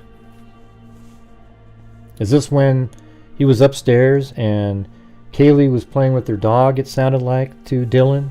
And Dylan said it was around 4 o'clock. You know, what does that mean? Isn't 4:09 around 4? Yeah, I mean, we don't absolutely know. We don't know exactly when the DoorDash driver got there. We don't know exactly when they all went to sleep. But right now, Kohberger is in Madison Mogen's bedroom right now. And look how much time this is. Okay, he stabs Madison really quick, and she's dead relatively quickly, but then Kaylee gets up and she's trying to fight, but he's attacking her at the same time. And we're just going to sit here and wait, and you can visualize in your own mind if you want to, but really just the exercise here is to see how much time there really is. Look at this. I mean, it is absolutely insane how much time there is. When people say, oh God, there's no way, that's just too fast, it's too fast. I think these murders could have taken place in 5 minutes. We don't know when Brian Kohberger entered that house. We know that he parked at around 4:08. Did he wait a couple minutes outside, watch the house again, and then make his move when he saw that there was no movement upstairs? Is that when he made his move? And if it was 4:10 or 4:11, he could have gone upstairs and killed them, and then downstairs attacked, and then there's 3 more minutes where he attacked Xana and Ethan. Maybe Xana was in the kitchen dropping off her DoorDash bag, and while walking back, she's just about going into the living room, and Kohberger's coming down the stairs and sees her, and she looks back and sees him and then runs to the bedroom, and he goes over there, and Ethan's still kind of sleeping and attacks Ethan in the bedroom, and then he attacks Xana and kills both of them. Something like that. One of the things that's always been interesting is the part about there was a voice saying, you know, it's okay, I'm here to help. You know, that sounds like Kohberger revisiting somebody a second time. You wouldn't say that the first time you're attacking somebody because you were attacked together. So right now there's been 3 minutes and 4 seconds of elapsed time. I think you can easily see how already Kaylee and Madison would have been killed. It's, you know, when people say, no, they couldn't. Really, I mean, did you see how short a time that is? The room's really small. They were both found right there on the bed. I believe the knife sheath was on the right of Madison there. And then down the stairs. And look at, there was like an Ethan just past Dylan Mortensen's room again. I've had an Ethan character, and he's just like, hey, stop.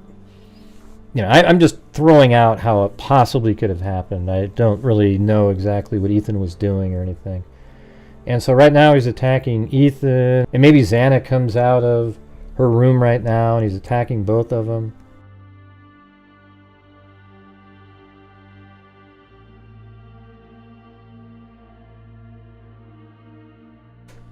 But I mean, there's just a lot of time here. And I think this is important so that people realize that, yes, one individual could do this.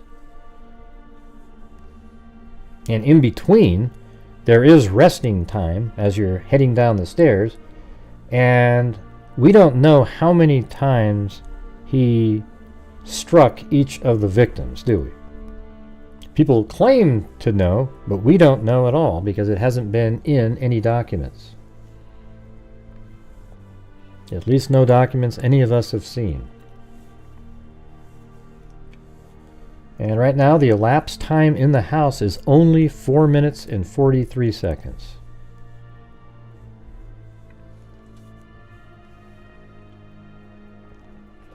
I think one of the most shocking things is how so many people think like Dylan and Bethany Funk have something to do with it.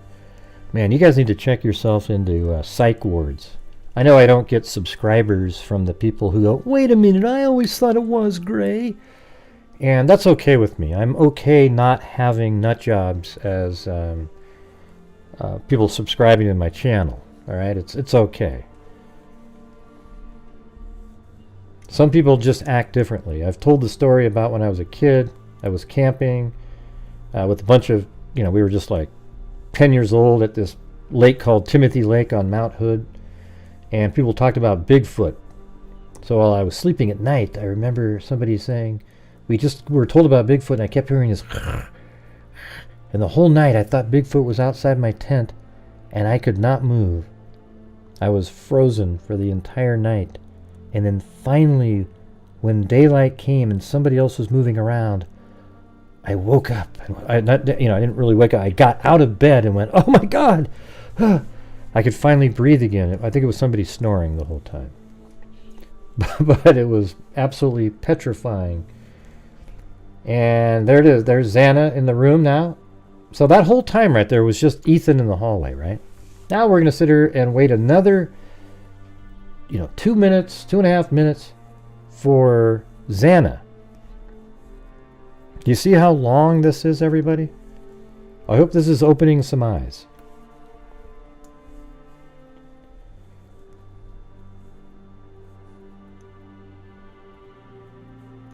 And then I'm going to play this one more time at the end, and I won't say anything, okay? I'll just play it again, and I'll leave it up to your imagination to visualize what's going on. And I hope when it's all said and done, you say to yourself, oh yeah, he easily could have done this in this amount of time. Because right now we're at 7 minutes of elapsed time. That was my first video, and I think that's totally reasonable amount of time. But this one's going to be 9 minutes of elapsed time.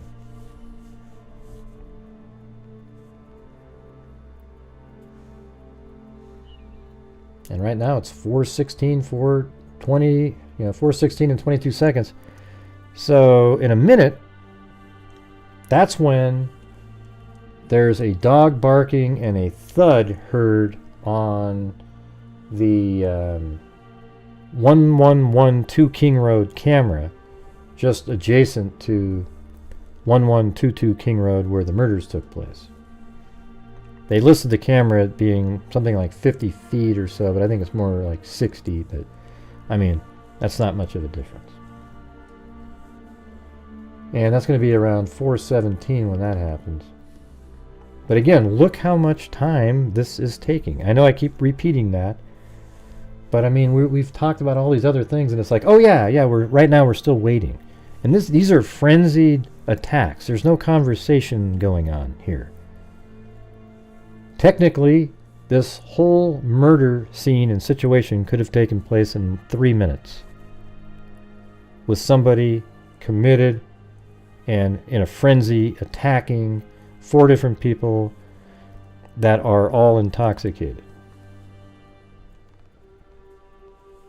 So this is right when the dog's barking, etc. So he's still in the house likely at that time.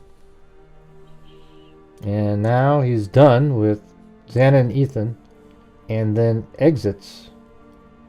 And right now, let me pause it just for a second. Oh, there it was. See, there is Dylan Mortensen looking through the crack. Now, I have a flashlight attached to this character's head, and it definitely wouldn't have been bright in there. In fact, it was probably a little lighter in the living room. Had that good vibe sign there. And you wouldn't probably even be able to see Dylan, but for the sake of the video, I wanted you to see what that probably looked like. And then she witnessed him with the bushy eyebrows walking through the kitchen, and then he goes back out the sliding glass door.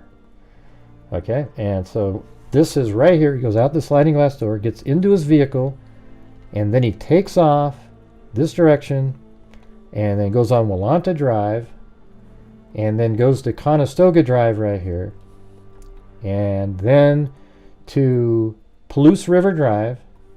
And we don't know exactly how he went, but let's just say law enforcement in their map has him going down Highway 95. And then his phone pings down here by Blaine at 4:48.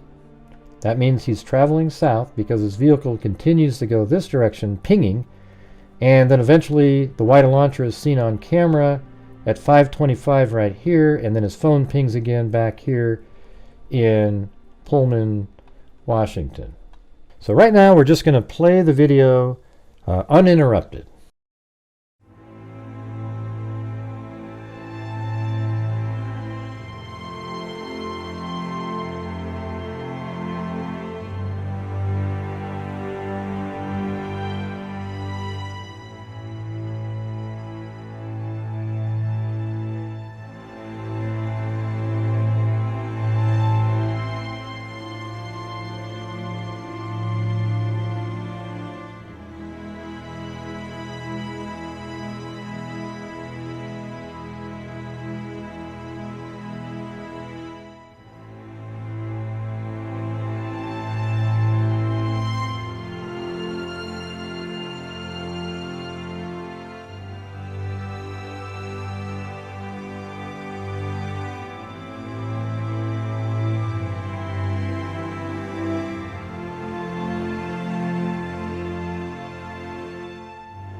All right, everybody, thank you very much for watching. I really appreciate you taking the time to watch my video. If you could hit that like button, and also if you could comment in the comment section and let me know what you think now after watching this. If it would be possible for one person to kill all 4 of those individuals in this amount of time. When I watch this and I visualize it, it seems absolutely obvious and simple to do for somebody in shape, motivated, wide awake, attacking 4 people that are intoxicated and sleepy late at night. So thanks again for watching, everybody, and as I always say, until next time, be safe out there.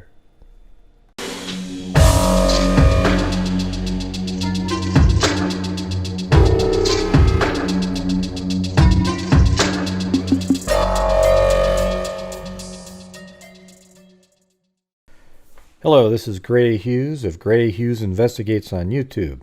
Please hit the like, share, and subscribe button. I would really appreciate it. As we all know, Ethan Chapin, Zaina Kernodle, Madison Mogan, and Kaylee Gonzalez were all murdered at their residence located at 1122 King Road, Moscow, Idaho. About 6 weeks later, an individual named Brian Kohberger was arrested in Pennsylvania and extradited back to the state of Idaho. After being extradited back to Idaho, a probable cause document was released, and that is where the information we'll be discussing today came from. We will be discussing the movements of Brian Kohberger's cell phone and the suspect vehicle, the white Elantra. Some of the information that you'll see here will be speculation on my part based on the facts presented in the probable cause document. In the early morning hours of November 13, 2022, a white Elantra can be seen on camera heading towards Highway 270 at 2:53 a.m. Highway 270 leads to Moscow, Idaho. A vehicle that matches the white Elantra that had left Pullman, Washington at 2:53 is seen on camera in the 700 block of Indian Hills Drive at 3:26 a.m. This is likely the house that had the camera, as you can see.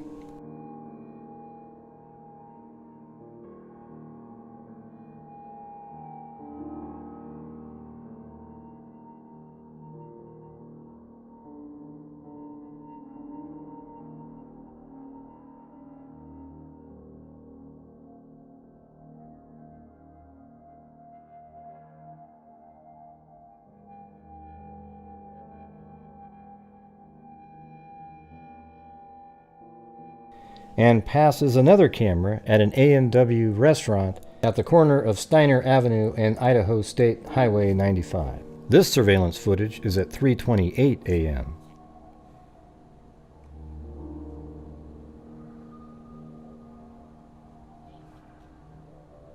The suspect vehicle is then seen in the area of the 1122 King Road residence, passing 3 times prior to the murders.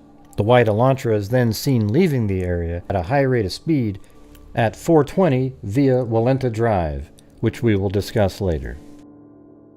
According to the probable cause document, a DoorDash delivery driver reported that he delivered a meal to Zaina Kernodle at around 4 a.m.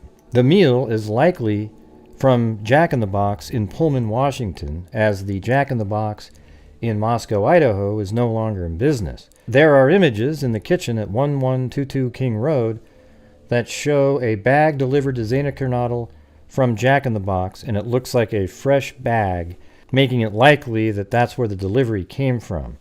I called the Pullman, Washington Jack in the Box, and they do cleaning daily from 4 to 5 a.m. and are open all of the other 23 hours. The precise time the DoorDash driver arrived and left is not known to the general public.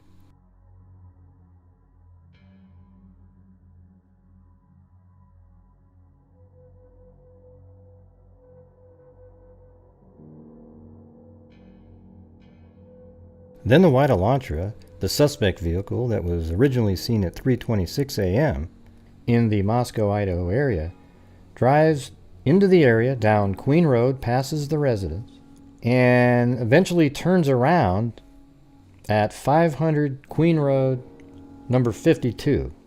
The document calls Queen Road King Road, and it's easy to understand why they might call it that, but it's actually Queen Road there. There's a camera on the building where the red arrow is pointing at right there, and I think that is where they could see the vehicle turning around. Then the vehicle goes westbound on Queen Road. It unsuccessfully tries to park or turn around. They weren't really sure. And then the vehicle goes forward, passes the 1112 camera, which is on King Road as well.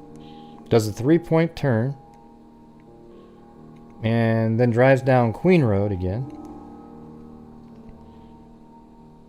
And then this is where I speculate that the vehicle parked back behind the building in that parking lot there at around 4:05 or 6. And then probably exits the vehicle at 4:07, goes into the building, kills all 4 victims, and leaves by 4:18. So it could even be later that he entered the building, 4:06 to 4:18. Now, he could have went into the building at 4:10, 4:11, 4:12, and then he gets into his vehicle at 4:20 and speeds out of the neighborhood, going down Walenta Drive.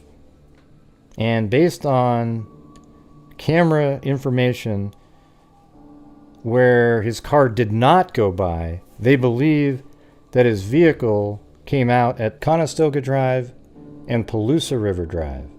He likely wouldn't have sped through this area, as he wouldn't have wanted to draw attention to himself. At this point, it's very likely that he has a bloody knife and clothing, and he needs to get rid of that as soon as possible. Brian Kohberger likely has a huge adrenaline surge going on right now as he's driving, and he's executing the full plan that he had laid out.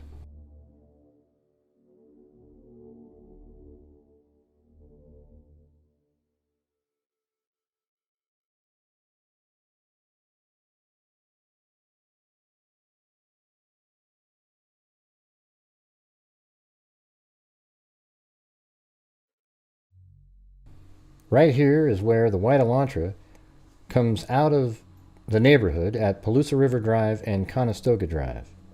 He is now about to begin the longer journey home using Route 95 and then eventually coming up Route 195 heading into Pullman, Washington.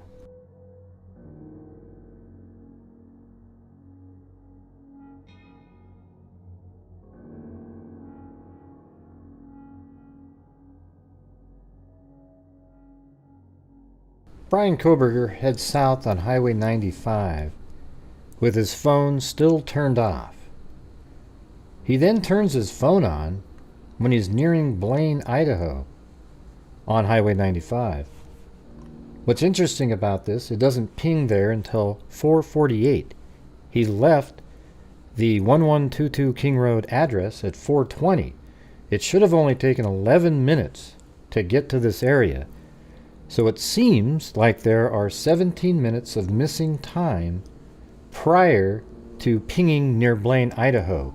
Is this where Brian Kohberger ditched the bloody knife and bloody clothing, as surely he would not want to be driving a long distance with a bloody knife and bloody clothing on him? He then continues his route home. It should have only taken 55 minutes to drive from 1122 King Road to Brian Kohberger's residence in Pullman, Washington. However, it ends up taking around an hour and 8 minutes.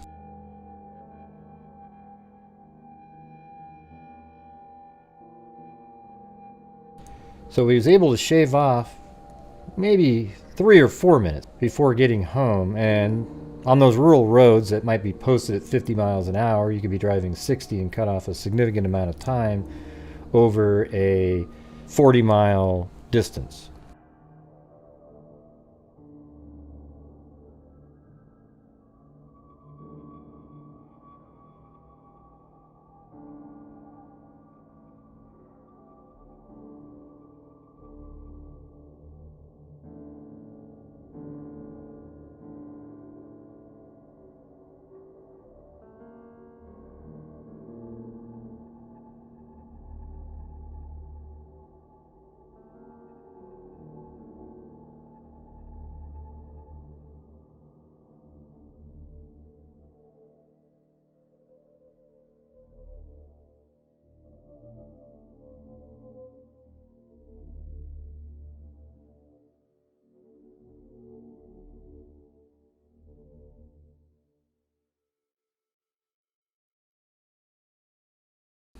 When he gets back into Pullman, Washington, he's spotted on camera at 5:25, and it's seen on 5 different cameras on the way north on Stadium Way. As you can see right there, the arrows are pointing at different places where his car was spotted on camera. And his residence is up north right there.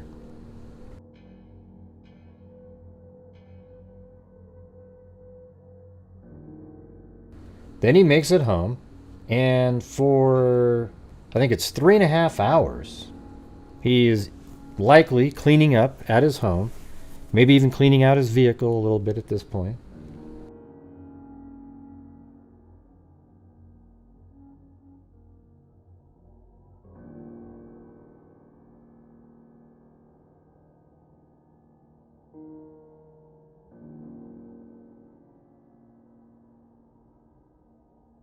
And then around 9 p.m., Kohberger's phone pings in a location that is consistent with him leaving his residence. But I don't think he turned his phone on as he was leaving his residence. I think he turned his phone on when he was a mile away or so, but it pinged on the same tower that his residence would use.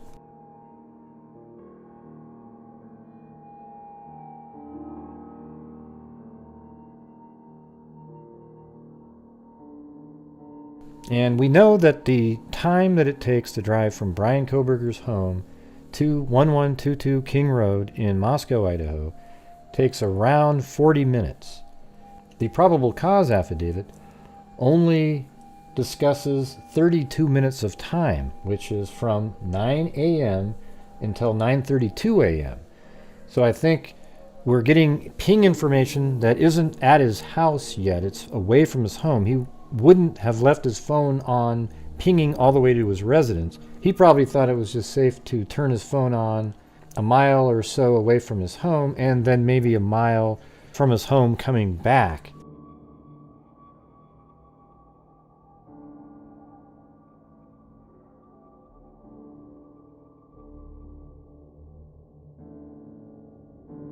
I think the phone pings on the way into Moscow, Idaho, on a cell tower that is also utilized by 1122 King Road, and that's on the way in. And then I think the time between 9:12 and 9:21 is the vehicle driving to the location of the residence, but not specifically right there, as we do not have any indication that it was caught on camera.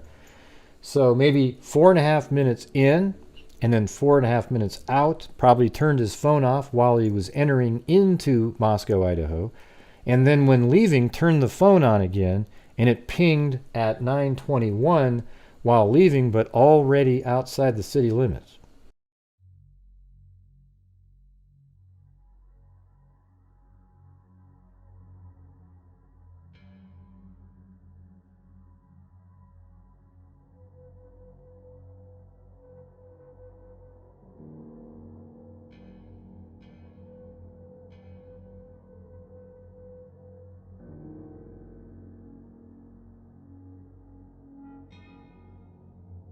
So as you can see right now, the representation of the white Elantra is heading on Nez Perce Drive near the Sigma Chi fraternity. And then at some point drives around and just checks to see if there's any activity at the residence. Now I don't know where he went, so right here I just darken it out. Whatever way he went to check, we don't know specifically.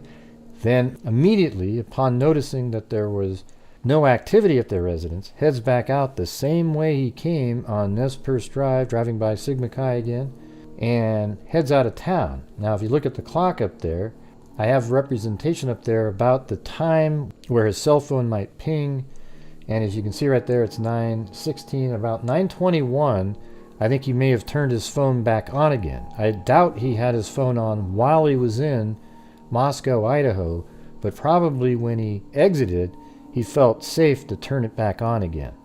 So inside of Moscow, Idaho, he would not have his cell phone on, and as you can see on the map right here, he's on Perimeter Drive.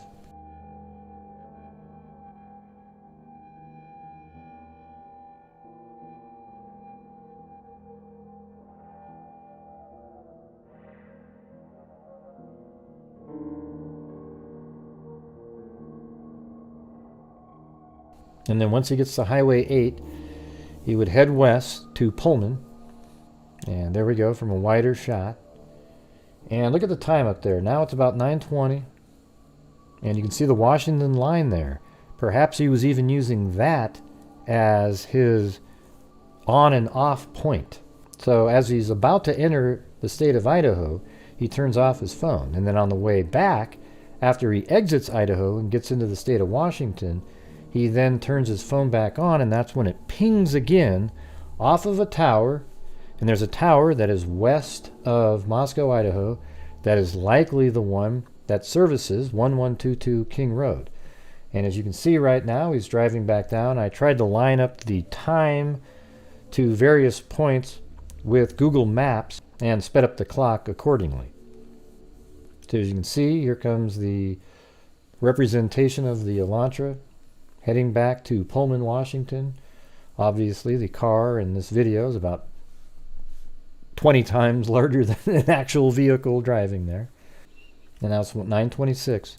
So what we're really seeing here is that when he went back to Moscow, Idaho, it was really just to drive by really quick and check his handiwork and then get the hell back out of there.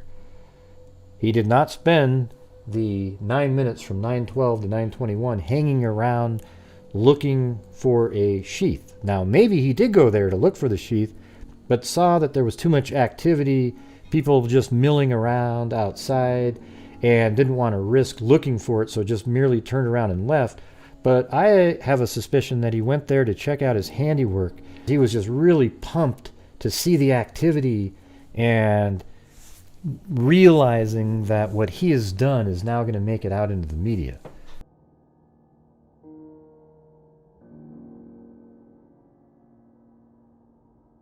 So then he heads back to his residence and likely got home probably sometime around 9:35.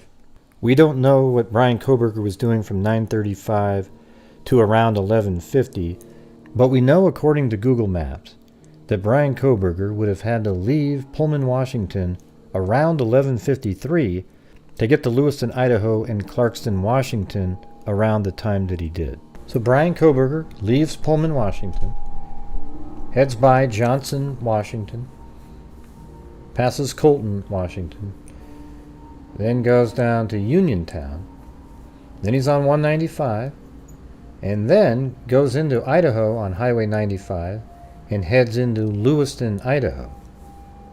Once he's in Lewiston, Idaho, he heads west to Clarkston, Washington,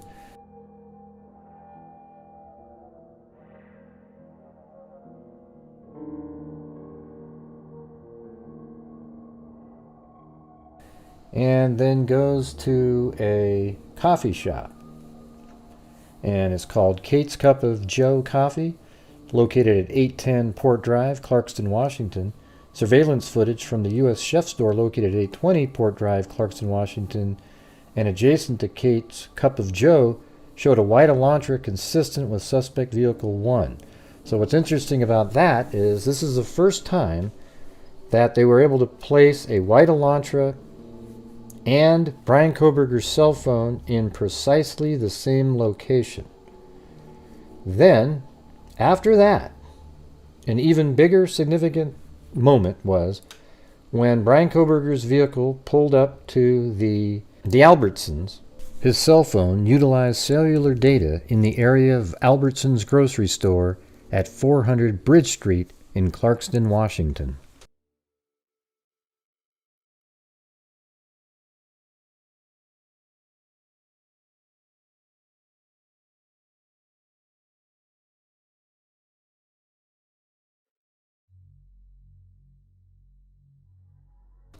And then around 12:49, the interior surveillance cameras showed Kohberger walk through the store, purchase unknown items at the checkout, and leave at approximately 1:04. So this moment is extremely significant as it ties Brian Kohberger's face to the suspect vehicle and his cell phone at the same time, because they were able to see that his vehicle had just left the coffee shop, and it's associated with his cell phone. And now we see Brian Kohberger himself enter the Albertsons store, and now all three are tied together. Now at this point, Kohberger leaves the Albertsons, and obviously at that point he turned his cell phone off because it doesn't ping again for almost 4.5 hours.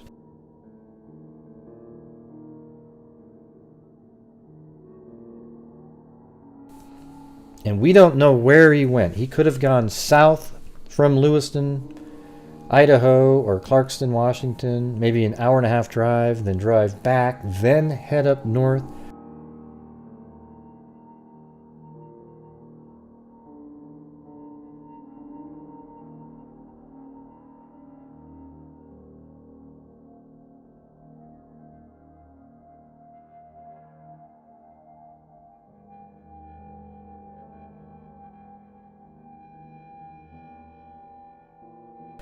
But what we do know is that around 5:32 and 5:36, his phone pinged near Johnson, Washington. Now, if you look at the cell towers, one of the sides of the cell tower, that's a cell tower that is 120, 120, and 120 degrees. There's one that points directly to the highway, so it's likely he was driving on that. Now, in this case, I have him driving up Highway 95, which is on the opposite side, but as you can see, at a location just prior to that, he could have gone left onto Highway 195, and that would take you near Johnson, Washington. I have him going up this way because I think it's possible that there are items that he placed up there during his exit from Moscow, Idaho after the murders that he's going to collect and move to a new location. There's no way of actually knowing that, but again, there's 4 hours of missing time here. Now, as you can see right here, on the clock, I'm representing how much time. We have no idea where Brian Kohberger was. Law enforcement they might have him on camera somewhere else. They just haven't released that information at this point. So you can see the clock's ticking away, and right around 5:32, so we got another a couple hours to go here.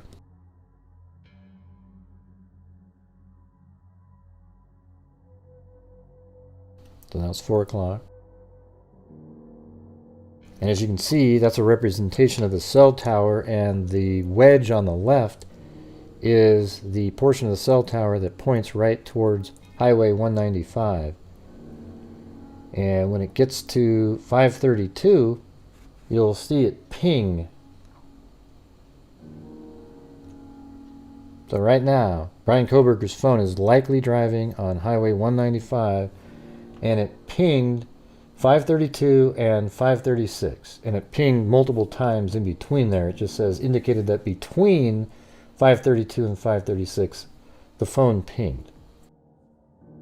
And then he turns his phone off, and his phone pings again around 8:30 in the evening back on the network.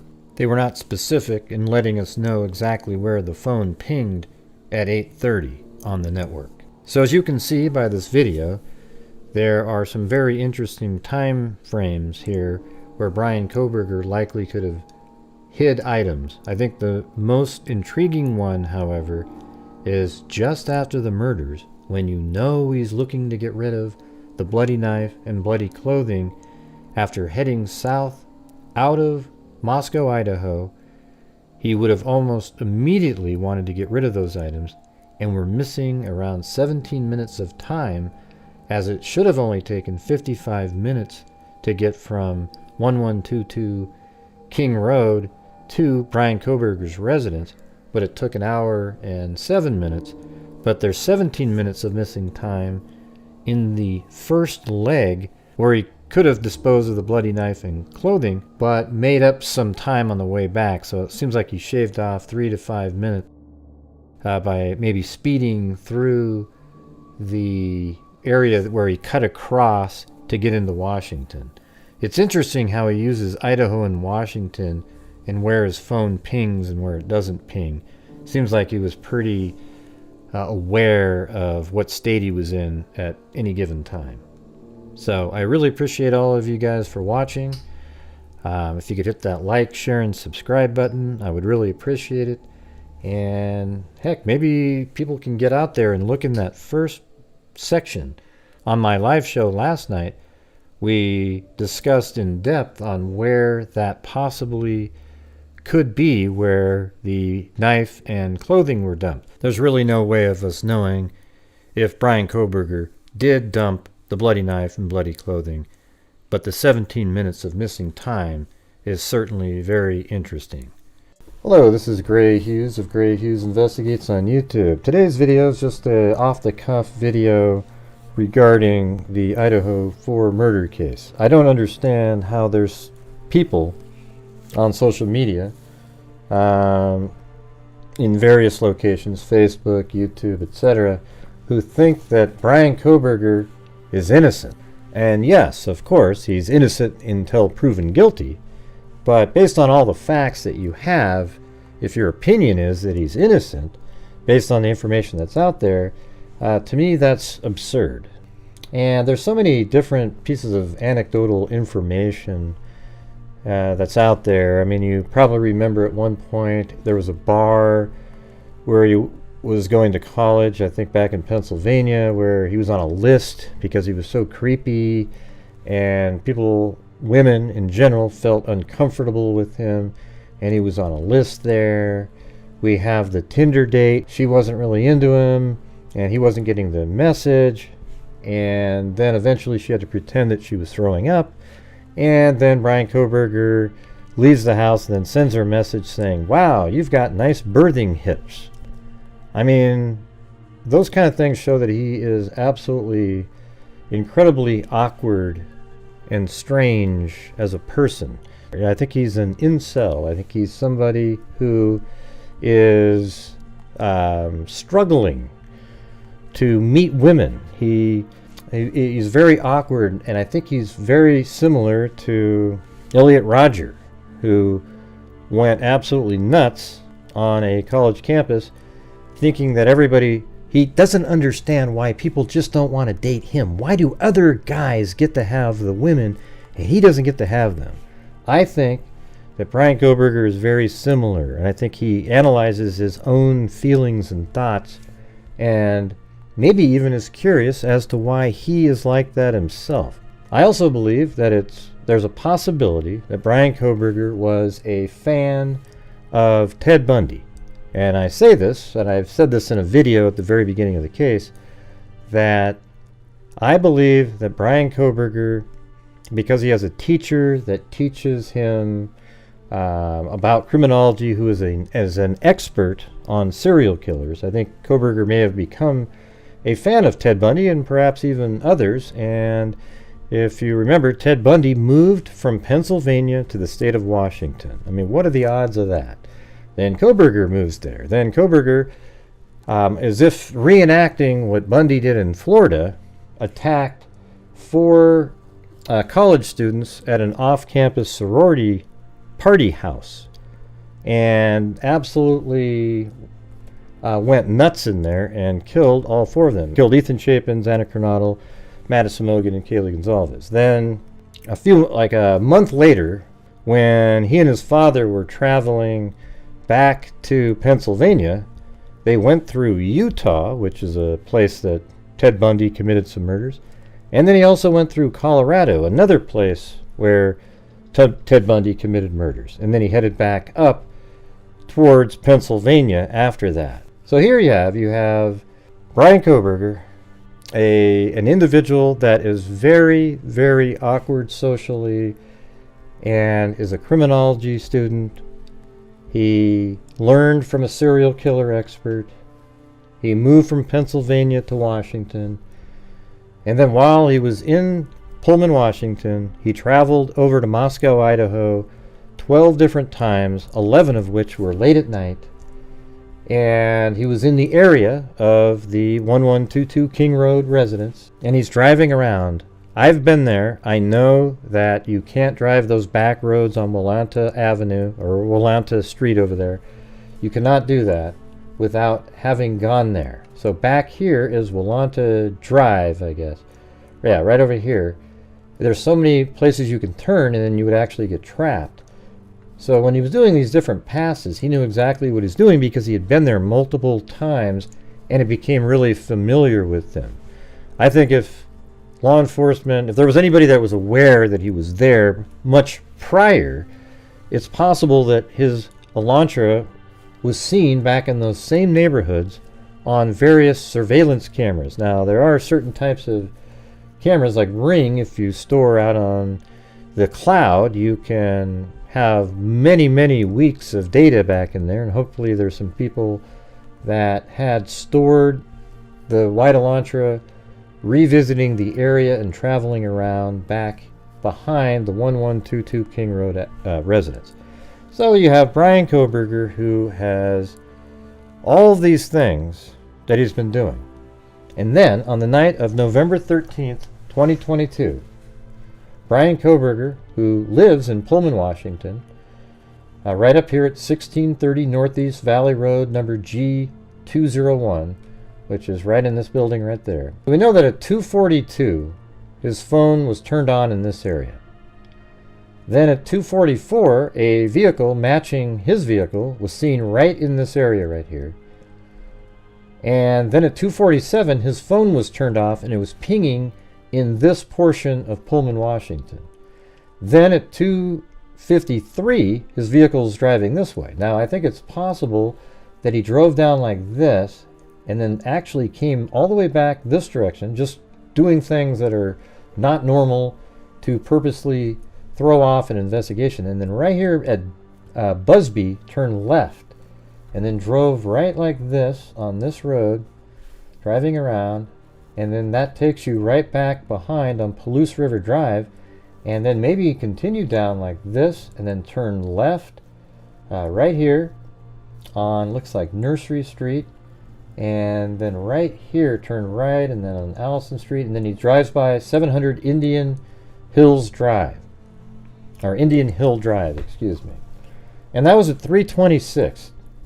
A white Elantra matching the description of his drives by there. And then absolutely consistent with the timing of being here at 700 Indian Hill Drive, his vehicle drives by the A&W restaurant right here at 3:28. And his vehicle is seen without a front license plate, which in Pennsylvania, they're not required to have front license plates. And then he continues driving this direction, the white Elantra does. And you might say, well, how do we know Kohberger's in there? Well, we've already shown you that he turned his phone off at 2:47, and then his white Elantra was seen there, and then not long after that, it shows up over here, the same vehicle matching the white Elantra, or what they called suspect vehicle 1. So after it passes the A&W, missing its front license plate, it comes in here, and it does a series of passes checking in on the residence. It does an initial 3, one at 3:30, one at 3:38, and the other one at 3:57, around in this area. Then it comes back at 4:04, turns around right here, then drives over here and turns around again. I think when it turned around right here, it was monitoring something he was noticing, either the DoorDash driver or maybe it was Xana Kernodle moving around in the house with the light on, because she was on TikTok as late as like 4:12-ish, somewhere around there. So he does the turn back here, then he does a 3-point turn here, and then it looked like everything was cleared up, what he was looking at, and then he drove around on his final pass at 4:07 and 50 seconds or so, comes back around here, and parks at 4:08. Now, I made a video a while back, or a few days ago actually, that was called 9 Minutes of Hell, and it shows you how absolutely long 9 minutes is. So at this point, at 4:08, the vehicle stayed inside of this red area right here for 12 minutes. It stayed inside of this red outline right here, the white Elantra, and it parked likely right here and was looking into Madison Mogan's bedroom, and parked, perhaps did some blood spatter mitigation by maybe putting a bag outside, maybe wearing something over the outside of another set of clothing. We don't know, but then goes inside the 1122 King Road address, commits the murders. Then he exits the house, gets into the White Elantra, and then at 4:20 is heading away at a high rate of speed. Now we know from the investigation, inside of that 12 minutes, a K-bar knife sheath was deposited inside the 1122 King Road residence on Madison Mogan's bed underneath her body and a quilt on her right side, and that knife sheath contained Brian Kohberger's DNA on the button of the clasp on the knife sheath. So that alone proves that the vehicle in this area right here was Brian Kohberger's White Elantra.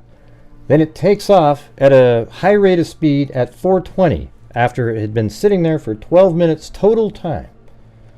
Then as it speeds away, it drives down this direction, but instead of continuing around this loop here, it heads down Sunnyside Avenue and then takes a right on Conestoga and makes its way to Palouse River Drive here. Then at some point, just 28 minutes after the murders, Brian Kohberger turns his phone back on. So his phone was off between 2:47 and 4:48, and the murders happened in between that time. And he's heading away from Moscow, Idaho at this point when his phone pings near Blaine, Idaho. I have it right down in this area. Then the cell towers continue to follow his phone as it travels all the way back around, and then at 5:25 his vehicle drives in this direction, and you see it on camera passing at 1300 Johnson Avenue, just like this, heading back into Pullman, Washington, and then eventually at 5:30 his phone pings in the city here. So if you can't see how Brian Kohberger is like extremely likely to be the killer with no reasonable doubt, it's not reasonable for somebody to say to themselves, well, that could have been some other White Elantra driving around right here. Now, some people out there claim that the vehicle seen on the 1330 Linda Lane camera was not a White Elantra.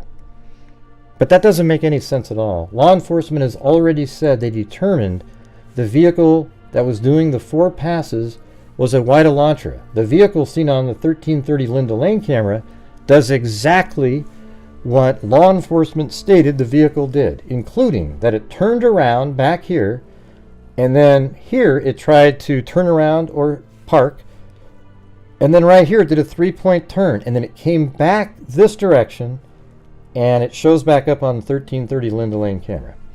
The Linda Lane footage is the same vehicle that law enforcement's talking about, unless you believe that there were 2 vehicles driving in tandem together and playing tag team.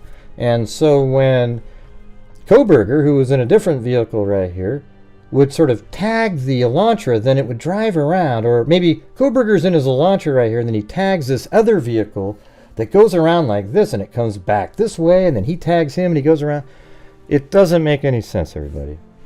This surveillance camera here is going to show exactly the same vehicle that 1112 King Road camera does right there, and you'll be able to marry it up. It'll be this beautifully put together video of the car driving down like this. Then this camera picks it up coming around like this. Then this camera picks it up as it's leaving on the first 3 passes, and even on the 4th when it takes off. But on the 4th pass, the beginning of it, it's actually, there's a pause there, a stall, what do you call it? I called it a aborted attempt. So on the 4th pass, it originally came back here, turned around, and it drove this way. So you'll see it on this camera do a 3-point turn and then go back this direction and go back behind, eventually stopping here at 408. Within those 12 minutes between 408 and 420 when it sped away, all 4 of the victims were murdered, and DNA was found on a K-bar knife sheath matching Brian Kohberger's, thus making it almost impossible that the White Elantra moving around in the area wasn't his, especially missing its front license plate because it's from Pennsylvania, where you're not required a front license plate. So when you see all of this put together like this, it seems like it should be all you need to say, oh my God, Brian Kohberger is the killer here. But there's so much more. Law enforcement is going to have a treasure trove of information. We also know that his sister witnessed him put on gloves and throw their own garbage and trash into a neighbor's garbage can because he was likely worried that DNA was discovered at the crime scene and might lead to him. So he was throwing stuff in another garbage can using gloves. He also spent a lot of time cleaning his vehicle, etc. People wonder, how come there's nothing in the vehicle? Well, we don't know if law enforcement ever found anything in the vehicle at all. We're only relying on what the defense has said, and of course the defense, wanting people out there to believe in their client, are never going to mention the incredibly damning information that they are obviously aware of behind the scenes. I guarantee you that they are aware of tremendous information, and I think that's why they're trying so hard to get the DNA thrown out, because then there might be a cascading effect of information that led from the DNA research, search warrants, etc., etc., etc. But they know that law enforcement has an incredible amount of information, and I think that law enforcement is extremely confident and absolutely know that they are going to win this case. They have the information. I'm not even sure they're still investigating at this point. I think they've got an airtight case, and this case is over, man. When this goes to trial, I think what you're going to see is a lot of people trying to backtrack and try to say, well, I was saying that maybe... No, there's people out there that are tricking their viewers into believing that Brian Kohberger is innocent. And that's just not true. They're inventing information, saying, oh, it's this type of a car that you see back here. They're trying to bring up a guy named Brent Kopacka, all these conspiracy theories. And sadly, when it's all said and done, none of that stuff is going to be true. And you'll be left saying to yourself, wow, man, I got suckered. But you know what's going to happen? You're still going to watch those same people because it was so fun and entertaining. It was great. Man, that's so sad. Anyways, I appreciate you guys watching this. I hope, putting that together right there, it might make you think. Some of that stuff I'm saying is speculation. Like, I don't know if he was following and copying Bundy, but I really think that there's a possibility he was doing that, since there's some similarities there. Bundy, though, clubbed people to death. He didn't stab them to death, so maybe he's combining multiple people here. Oh, and another thing I wanted to talk about was they're going to be tearing down 1122 King Road, the house that all 4 of the victims were murdered in. And I know a lot of people are upset about it, but I think law enforcement from the prosecution side and the defense side have had ample time to do as much research as possible and document everything at the crime scene. And you sort of ask yourself, when does it stop? Do we wait until appeals are done? I mean, those sometimes take years to get through appeals processes. Like, if he's found guilty, do you wait for that too? And it just seems absurd to me. We have many, many crimes that have happened in the United States, and you rarely ever see them needing to preserve the crime scene for years and years just to appease sort of some people in society. I understand the arguments, but at some point you got to move on, you know what I mean? Like, in terms of the university, not the family. The families will never be able to move on, but the university and the students and the way of life on the campus needs to try to get back to some sort of normalcy. And those are just some of my thoughts on that. It's not something that I'm incredibly passionate about. I actually, either way, if they keep it there or remove it, it's not going to affect me anyway at all. I just understand the argument from the school side, and I also understand it from the defense team or the family members of the victims, etc. I get it, but I think the key argument for me is how long. Let's say Brian Kohberger is found guilty. How long do you keep holding the house there? And that is the question you need to ask yourself. All right, so again, thank you all very much for watching. If you could leave a comment in the comments section, let me know what you think about of the various elements of this video, I would appreciate it. And make sure to hit that like button, okay?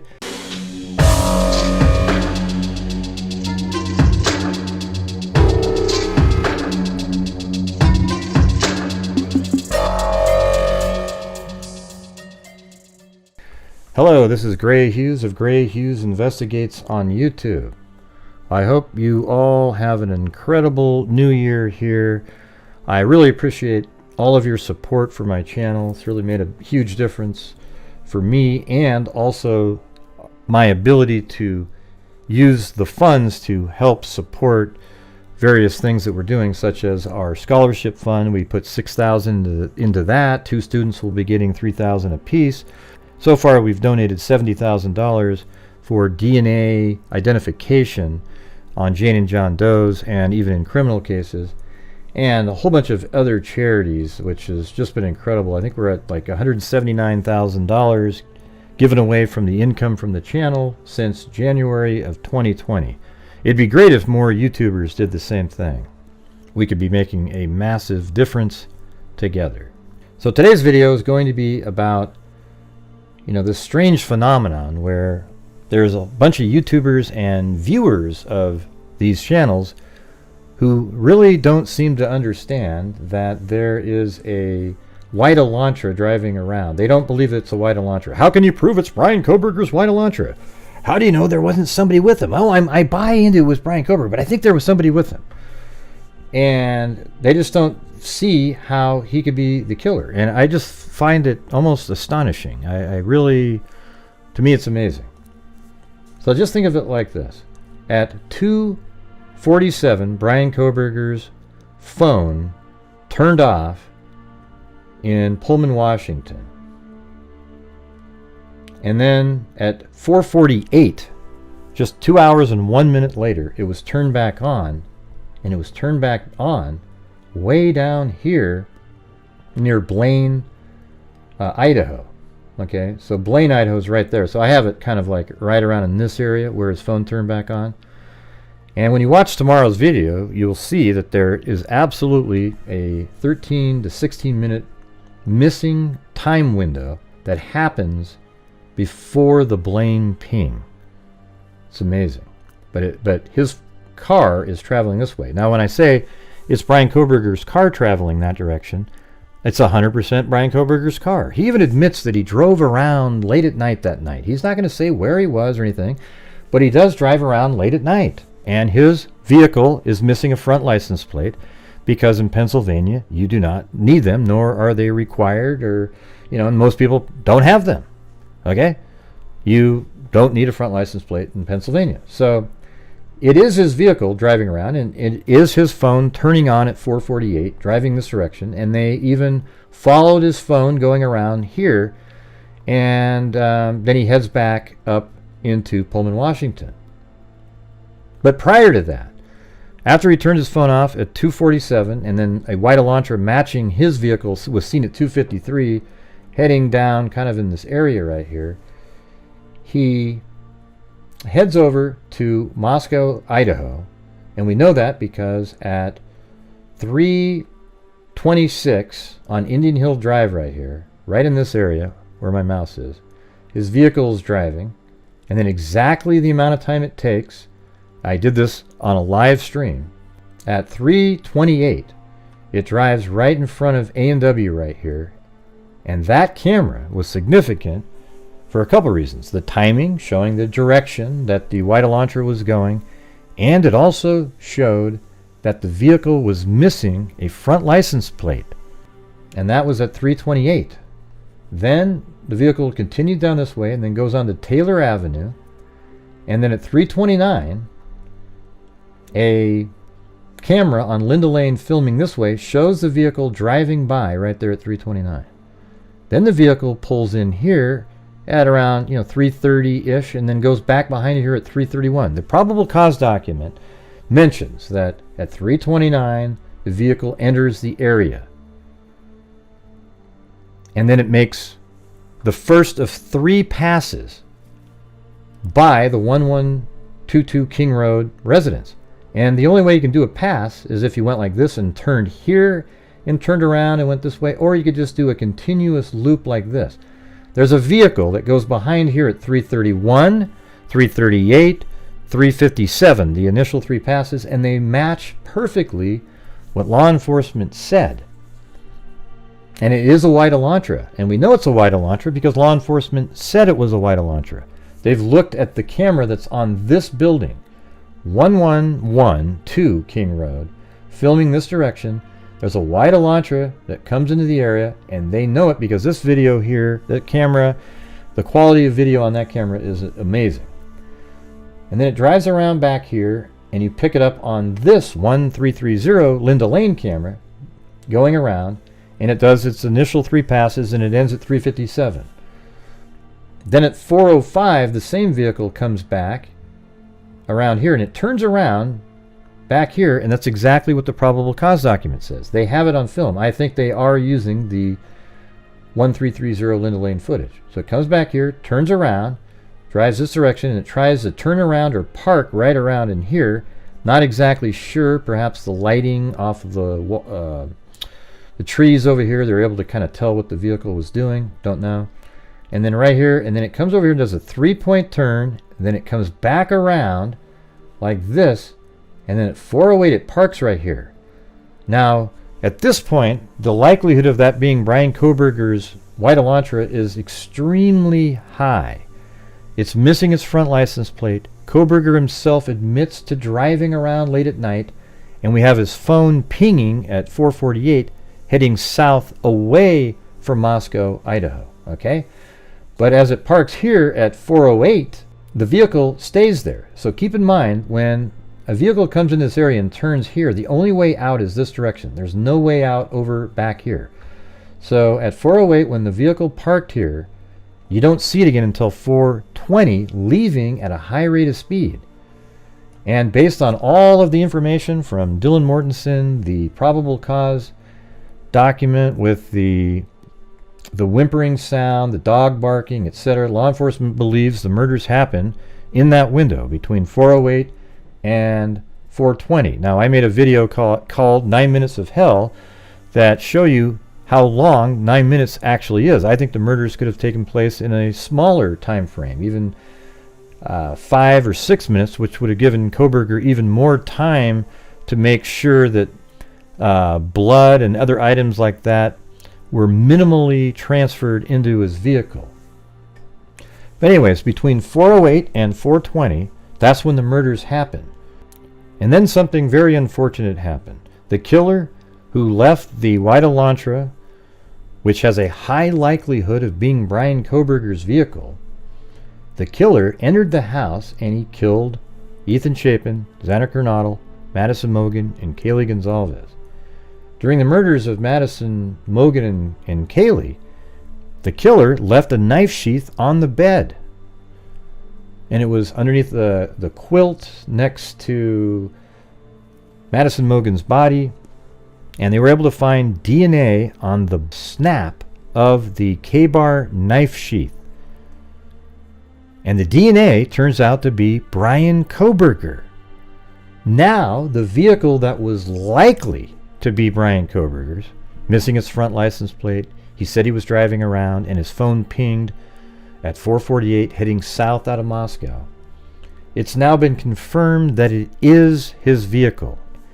And that is exactly why the defense team is trying so hard to remove the DNA evidence from the case, because that places him in the house, and that itself then verifies that the white Elantra driving around, that he admits to driving around in the area at night around, is his vehicle. So after he leaves the house at 420 at a high rate of speed, he heads this direction, goes on to Willanta Drive. Then he stays on Willanta Drive and then takes a right here, and then goes to Conestoga. Takes Conestoga down to Palouse River Drive right there, and then heads in this direction. And then law enforcement has him turning right on Highway 95. Now the thing is there are, like I said, 13 to 16 minutes of missing time. So unless he just stopped on the highway here and ditched his knife and bloody clothing, he went somewhere else. You know, like there's other places he could have gone off the side of the road, but the route that they have in general is right here. So he's heading down, and then in this area near Blaine, I have him turning his phone back on right around in this area here, because you absolutely would need your mapping ability on your cell phone to be on to navigate through this area. I did this during the daytime and took the wrong turn 3 times. I had to back up, get back on the right path, and go again. So when you're in this area here, you would turn it on and make sure that you can navigate on these crazy back roads. And as I showed before, if you look at this map, that's what law enforcement had in the probable cause, and my green here is the closest route that matches. This little curve here, there doesn't seem to be anything that looks quite like that. There's no road there. So, but everything else is right on the money. So he definitely came in like this and around and then back up. And that's in this really rural dirt road area. And you can see in the video that I'll be putting out tomorrow exactly what it looked like out there and why he chose that area, because there's almost, I would say, the likelihood of there being a camera out there is 0 that would pick him up. You know, maybe on the homes, but they're always set back a little bit. And he drove through here, and I think he probably had his phone on for most of this time, and then he turned it off once he gets to Highway 95, because he can easily navigate on Highway 95, but maybe he turned it back on at some point. I don't know. All he would have had to remember was take this right turn right here, because moments later he is on Johnson Avenue, and his phone pings in Pullman, Washington, I believe at 5:30, but at 5:25 a white Elantra is seen on Johnson Avenue coming back into town, and guess what? It matches absolutely perfectly. Once you set the clock at 4:48 around in this area, he gets right back here at 5:25. I mean, it's unbelievable. Just almost absolutely perfect. So there are 13 to 16 minutes of missing time, as I've done in other videos. I've shown you that, but you'll see that. I literally just, in the middle of it driving, I skip over. I let you know, here we go. We are now skipping from 432 to 448. So you'll see that in the video tomorrow. But if you just look at what I just told you, can't you see that there's really no out here? You have Brian Kohberger saying he was driving around late at night. You have Brian Kohberger's vehicle heading south away from Moscow just 28 minutes after the murders. Prior to that, there's a vehicle that was spotted by the A&W heading towards the 1122 King Road residence at the time, missing its front license plate. Just 2 minutes later, it's driving behind the 1122 King Road address, and it is doing the first of 3 loops. And that is the vehicle missing its front license plate. It is a white Elantra, and we know it's a white Elantra even on the 1330 Linda Lane footage, because it matches the probable cause absolutely perfectly. So it is the same vehicle. It is the white Elantra. There is not another killer. There's no information presented whatsoever at any point, anywhere at all, that suggests that there was anybody with Brian Kohberger. You might believe that, but you have no evidence to show to prove that whatsoever. So then after the vehicle does those loops and parks its car between 408 and 420, the murders happen.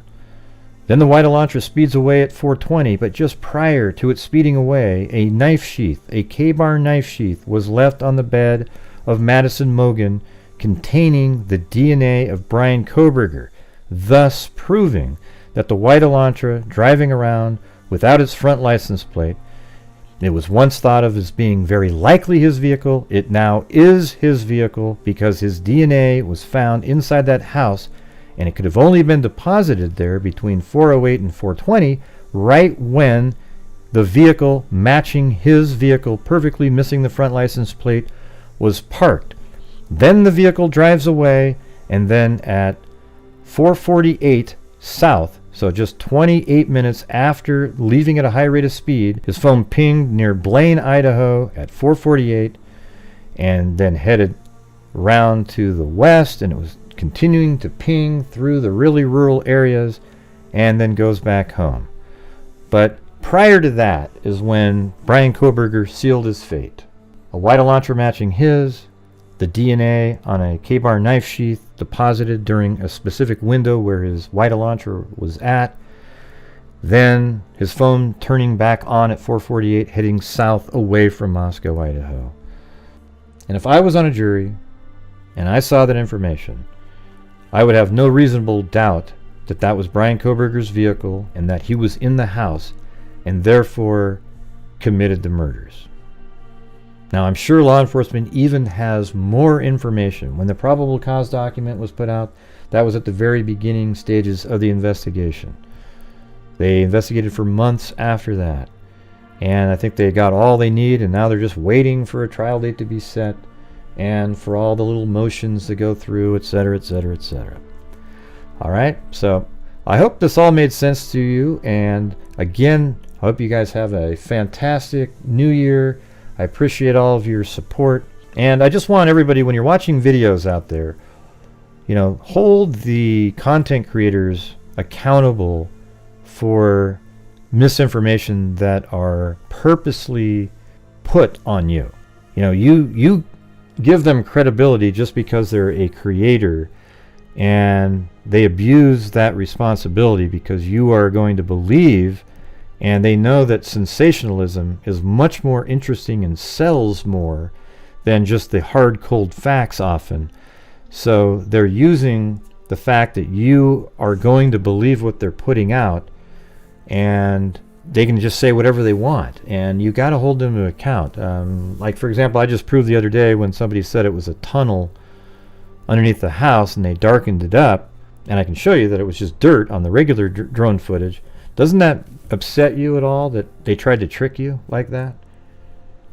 It should, but apparently it doesn't. Hello, this is Grant Hughes of Grant Hughes Investigates on YouTube. If you could please hit that like button for me, I'd really appreciate it. I know that you could probably, if you don't like it later, hit the dislike button, but if you could hit it right now for me, I think it would make a big difference, because it seems like by the time it's over, people forget, and there's no way that you didn't like the video. I mean, my videos are absolutely, I think, the best videos on the Idaho 4 case that there are. Mine are fact-based, accurately portrayed, and very, very useful for somebody that has a logical mind in this case. There's a lot of conspiratorial videos out there that are presenting absolutely nonsensical information, but those are more popular. So if you guys can like my video, maybe we can start making popular the more accurate videos that are out there. Now, today's video is going to be about, was Brian Kohberger paranoid regarding his own DNA? And I think there is ample evidence to suggest that, but I also think it also tells us a little bit more about the case and what things may have triggered him being more paranoid, and I'd like to discuss that. Also, I have some other questions that it would be great if you could comment on in the comments section. So as we know, on November 13th, 2022, between 4:08 and 4:20, if you've been watching my videos, it's absolutely inside of that range, Madison Mogen, Kaylee Gonzalez, Ethan Chapin, and Xana Kernodle were all murdered at 1122 King Road, and I believe it was Brian Kohberger. He's been indicted by a grand jury. He's been arrested for the murders, and he has no bail. Also, his DNA was found inside the residence on a knife sheath as his vehicle was driving around the neighborhood from 3:26 until 4:20 when it left the scene at a high rate of speed. So from 3:26 to 4:20, a White launcher missing its front license plates around there, and his DNA is found on the knife sheath inside that home, and he's been arrested for the murders. So let's take a look at a 3D model of the house really quick. So that's the front of the house, but let's go to the back side. This is the sliding glass door. Now we're going to see a 360-degree video that I have. If you take a look at it, that's the same angle right there. So this is Madison Mogen's bedroom right here. And take note of the wood in front of the window, or on the window right there. This window here is the window at the top of the stairs. And so let's just play it a little bit further. I'll walk down a little bit further here. And if you look right down there, there's a patio, and then there's a sliding glass door right around the corner there. And that's what this is right here, the sliding glass door. And so we'll just go like that. That's how we're looking at it. And that's Madison Mogen's bedroom right there. So from inside the home right here, the sliding glass door is just over to the left, and here is the kitchen. So after Kohberger came through the kitchen like this, he would have taken a right from his perspective and gone up the stairs. And when he got to the top of the stairs, did he check Kaylee Gonzalez's room? Was she the target? I don't know. My feeling now is that Madison Mogen was the target. I think that's what window he was looking through where he was parked. And here is Madison Mogen's bedroom, and there's that window that had the wood covering it from the outside. And if we go back to the 360 degree, that's that room right there. And in this room, he kills Madison Mogen and Kaylee Gonzalez. Now right here, I believe this is how it was set up in there. I think Madison was face down, and then there was a knife sheath underneath a quilt with the snap side down on Madison Mogen's right side. That's how I picture how it's described in the documents. Now on that knife sheath, they found DNA. And it turns out it was Brian Kohberger's DNA. In the objection to state's motion to protective order, it says, on November 13th, 2022, law enforcement responding to a 911 call found Madison Mogen, Kaylee Gonzalez, Xana Kernodle, and Ethan Chapin deceased. Law enforcement later found a K-bar knife sheath placed next to Miss Mogen on her bed. The sheath was placed buttoned down and partially under Miss Mogen and the comforter. It's interesting the use of the word placed there, as if it was intentionally placed. On November 20th, 2022, the Idaho State Police Lab in Meridian, Idaho, located DNA on the button of the sheath and performed STR analysis that led nowhere when ran through CODIS, the Combined DNA Index System, other than to show the provider was a male. So they were able to see that it was a male, but that was about it. And I was going to say, the reason that I have a little bit more knowledge about DNA is my channel has donated, I think, over $70,000 to Identifiers International for use in identifying Jane and John Does, and Dr. Colleen Fitzpatrick is the founder of Identifiers International, and she will be on my show later this evening, and we will likely discuss the Idaho 4 murder case and the DNA situation there. So if you have any confusion at all, I should come check that out. She's been on my show, gosh, probably a dozen times, and most of the people that watch my shows, the freaks, we are all very aware of how DNA works and how it's collected and the process of FGG. So the thing is CODIS is a system where criminals that have been incarcerated, once you've been convicted, your DNA is then uploaded to CODIS. And sometimes when you get a warrant for a DNA sample, like in Brian Kohberger's case, you upload it to CODIS as well. But generally you have criminals in CODIS, and then also unknown perpetrators, like a semen sample from rapists, and also you have perhaps maybe a blood sample from a crime scene that doesn't match one of the victims. You might put that into CODIS, but when they uploaded Brian Kohberger's DNA, the 20 markers, there, I think now CODIS has 20 markers, I believe, and they take the same 20 portions of the DNA sequences from each individual, depending on, if they match all 20, then you got the right guy. They couldn't find a match to Brian Kohberger. And that's all it was. There's people out there that make it sound like, oh, they didn't find a match, so they finagled the DNA and they came up with That's not what it is. CODIS is a totally different thing than forensic genetic genealogy. Forensic genetic genealogy, they actually upload a full DNA sequence into like GEDmatch or family tree DNA, and you get matches back, and then you try to build trees out, and you end up finding a lead by giving a name to law enforcement of a name of an individual, and then law enforcement must prove that the lead is the individual by doing background checks, was he in the area, etc., and then eventually collecting a DNA sample surreptitiously to compare to the sample DNA. Now, Brian Kohberger knew that law enforcement would be able to collect his DNA if placed in a garbage can, as when they are placed out on the street, they are public property. So he threw it away in another garbage can, as we'll find out here later.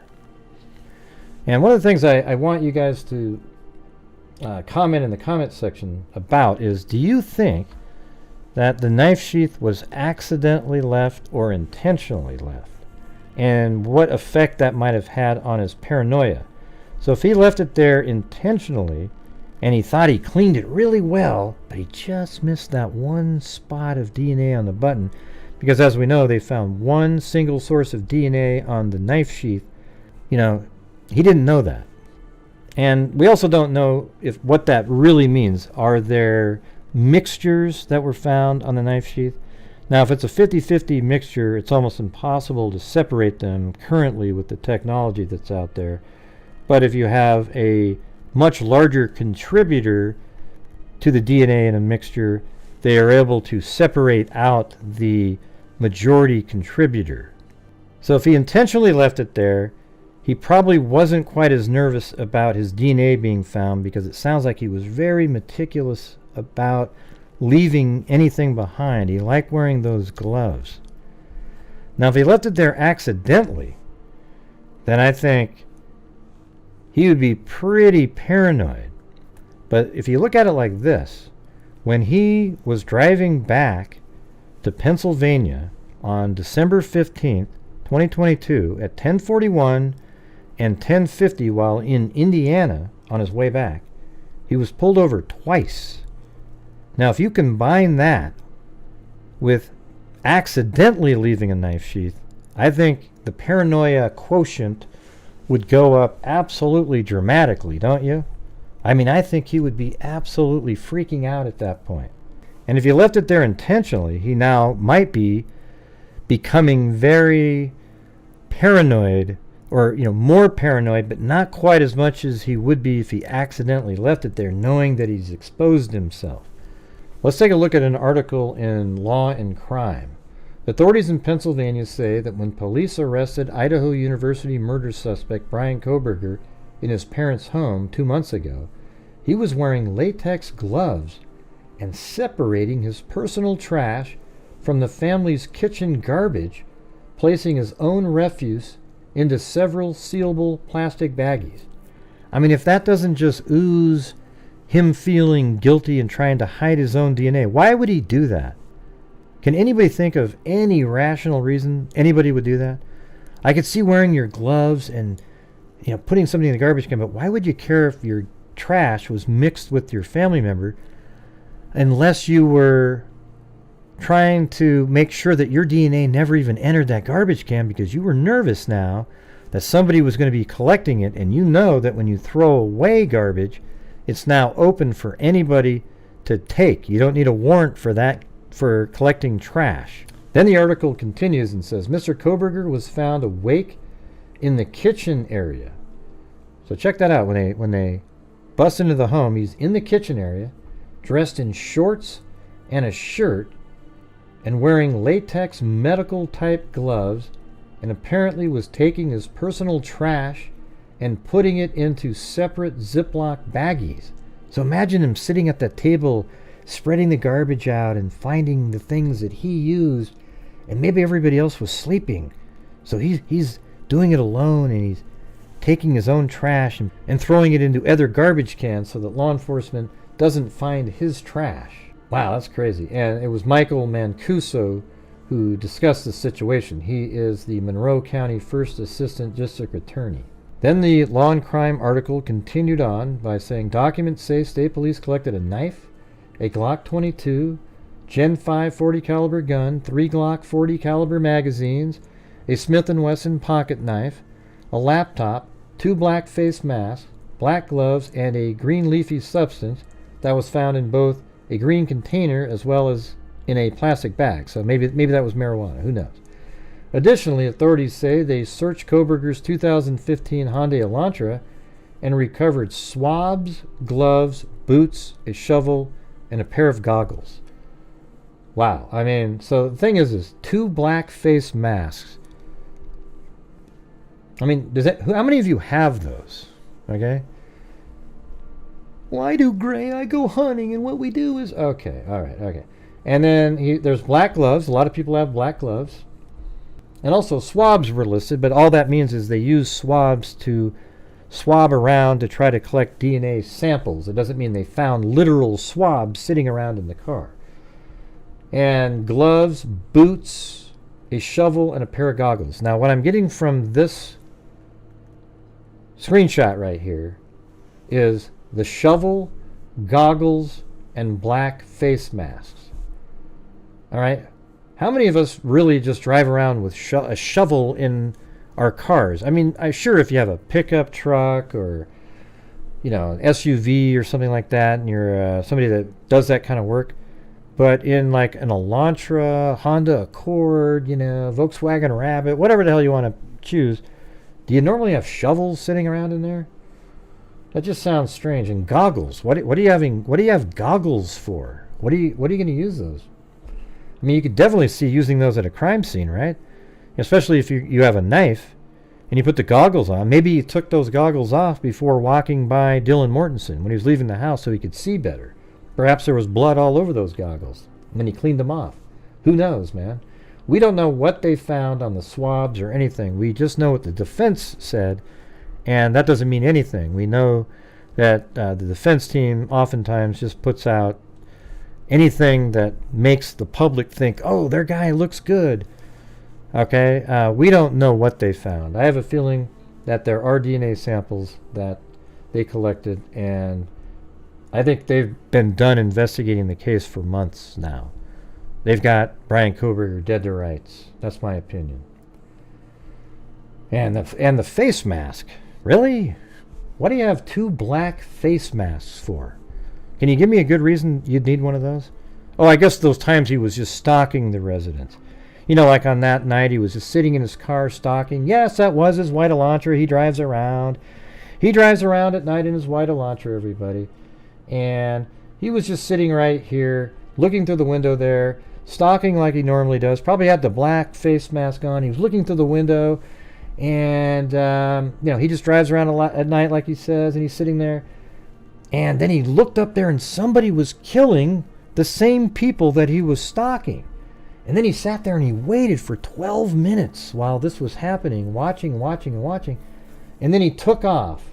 But instead of calling 911 or helping anybody, he realized that he would look really bad because he was stalking the same house. So then he drove back home by driving 30 miles out of the way because he had a lot of thinking to do. He was just thinking and thinking and thinking. It had nothing to do with trying to avoid being seen going home in a traditional route. It had nothing to do with that. It was just that, he was paranoid about being caught as a stalker. Let's move on now to the New York Post article. It's similar to the last one, but it's a little different. Accused Idaho multiple murderer Brian Kohberger was meticulously sorting through his trash wearing latex gloves when he was busted at his parents' Pennsylvania home, a prosecutor has revealed.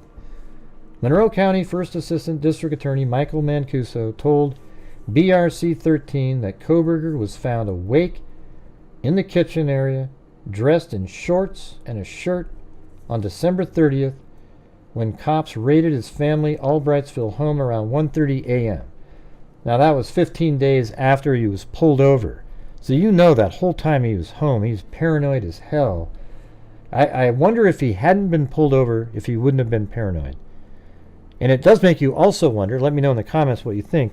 Do you think the FBI is being truthful when they say they didn't pull him over intentionally? It feels like one of those was intentional, but when you put two together, it's like, Jesus, that's ridiculous. But maybe they did that on purpose, knowing that it would make him paranoid, and you could then watch him do things to try to help mitigate the paranoia that he has now related to his own DNA. I think that's actually probably what happened, right? And also, he's 1:30 in the morning. So the cops break into the house, and the rest of the family is likely asleep already. He's in the kitchen wearing shorts and a shirt and surgical gloves, and he's meticulously going through the trash, finding his own items, making sure he doesn't touch anything else, and then putting him into plastic bags, and then putting him into the neighbor's garbage cans. I mean, how crazy is that, everybody? The 28-year-old suspect was also wearing latex medical gloves and apparently was taking his personal trash and putting it into separate Ziploc baggies. Now, was he spreading out the whole family's trash and finding his own? I mean, this is pretty crazy. I mean, you got to admit that isn't something that an innocent person's doing. He's trying to hide his DNA from being collected, which means he really has a poor understanding of DNA. He should have realized that if they have his DNA sequence, that a family member would easily show up on there, thus implicating him again and allowing law enforcement to get a warrant to collect a DNA swab from his cheek and then compare that to the knife sheath, and that's exactly what happened. The DNA knife sheath sequence was compared to Brian Kohberger's swab that they took on his cheek, and it matched 100%. You know, you'd have to find something like, I remember I came up with the number like 5 quintillion planet Earths with the same DNA structure that you might find another person. Conspiracy theorists will say, so you're saying there's a chance, much like Dumb and Dumber. The items were previously listed in search warrants without detail on what troubled criminology student was doing. Hiding his trash, Mancuso suggested, could explain why the trash pull that was done days before the raid had only detected DNA profiles of his family members, but not from him. And isn't that absolutely right? So what Kohberger was doing worked.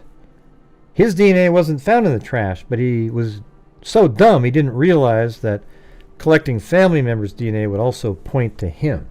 So they found the DNA sample of the father. That was enough to get the swab that they then compared to the sample taken from the knife sheath from Brian Kohberger. So they got the Brian Kohberger swab, compared that to the knife sheath because his father's DNA was found in the trash at that home. And again, his DNA was a perfect match. So like I said, him removing his own trash worked for removing his DNA from the trash, but it didn't work in protecting him from being arrested. Then the New York Post article continues, it will likely be used by prosecutors in Idaho, where Kohberger was quickly extradited to be charged with the November 13th slaying of 4 University of Idaho students. It could very well explain some of the other aspects of the case from Idaho, some of the lengths that a person would go to avoid having their DNA left behind when they know or should have known that there was an investigation underway, Mancuso suggested. The most important part was a cheek swab, the prosecutor noted, calling it something that they could compare to the DNA of the snap button for the sheath of the knife left at the murder scene. Then the New York Post continued, The inventory also suggested other potential distinctive clues, particularly the fact that Kohberger's black and white Nike sneakers were listed as being a size 13. I would be keen on the shoes, the size of the shoes, comparison to any shoe impressions that might have been recovered at the scene. That sort of thing, Mancuso told the outlet. But certainly for the investigation and the interest of the investigators in building the case layer by layer, that was a significant find, he said of the items taken from Kohberger's possession. So it's kind of interesting. It almost seems like he might have inside knowledge that the size 13 shoe matched perhaps that footprint outside of Dylan Mortenson's bedroom. And maybe they perhaps even found some outside. You know, if he walked up that bank, perhaps it was muddy enough, but it was pretty cold, so I doubt it would be... The ground was probably pretty hard, so he might not have been able to leave a footprint there. I think that Brian Kohberger was likely extremely paranoid if he left that knife sheath there intentionally, and even not. The time when he was pulled over twice by the police, that would have made anybody paranoid, because he's the killer, and he knows they're onto him now. And the only way that he knows that they were onto him was because he must have left DNA at the crime scene, and likely on that knife sheath that he left there. And even if he left it there intentionally, he might have realized he missed something. But if he left it there accidentally, I think he would have been incredibly paranoid when those two officers pulled him over in a 9-minute period. Yeah, so let me know what you guys think in the comments section about the paranoia aspect. And do you think that the knife sheath was left there intentionally or accidentally? And don't forget to leave a comment in the comment section about that. And again, if I could ask you to please hit that like button for me, it would really help my channel out a lot. I would really appreciate it. And for those of you who like real information and fact-based videos, this is the channel for you. So thank you very much for watching. And as I always say, until next time, be safe out there.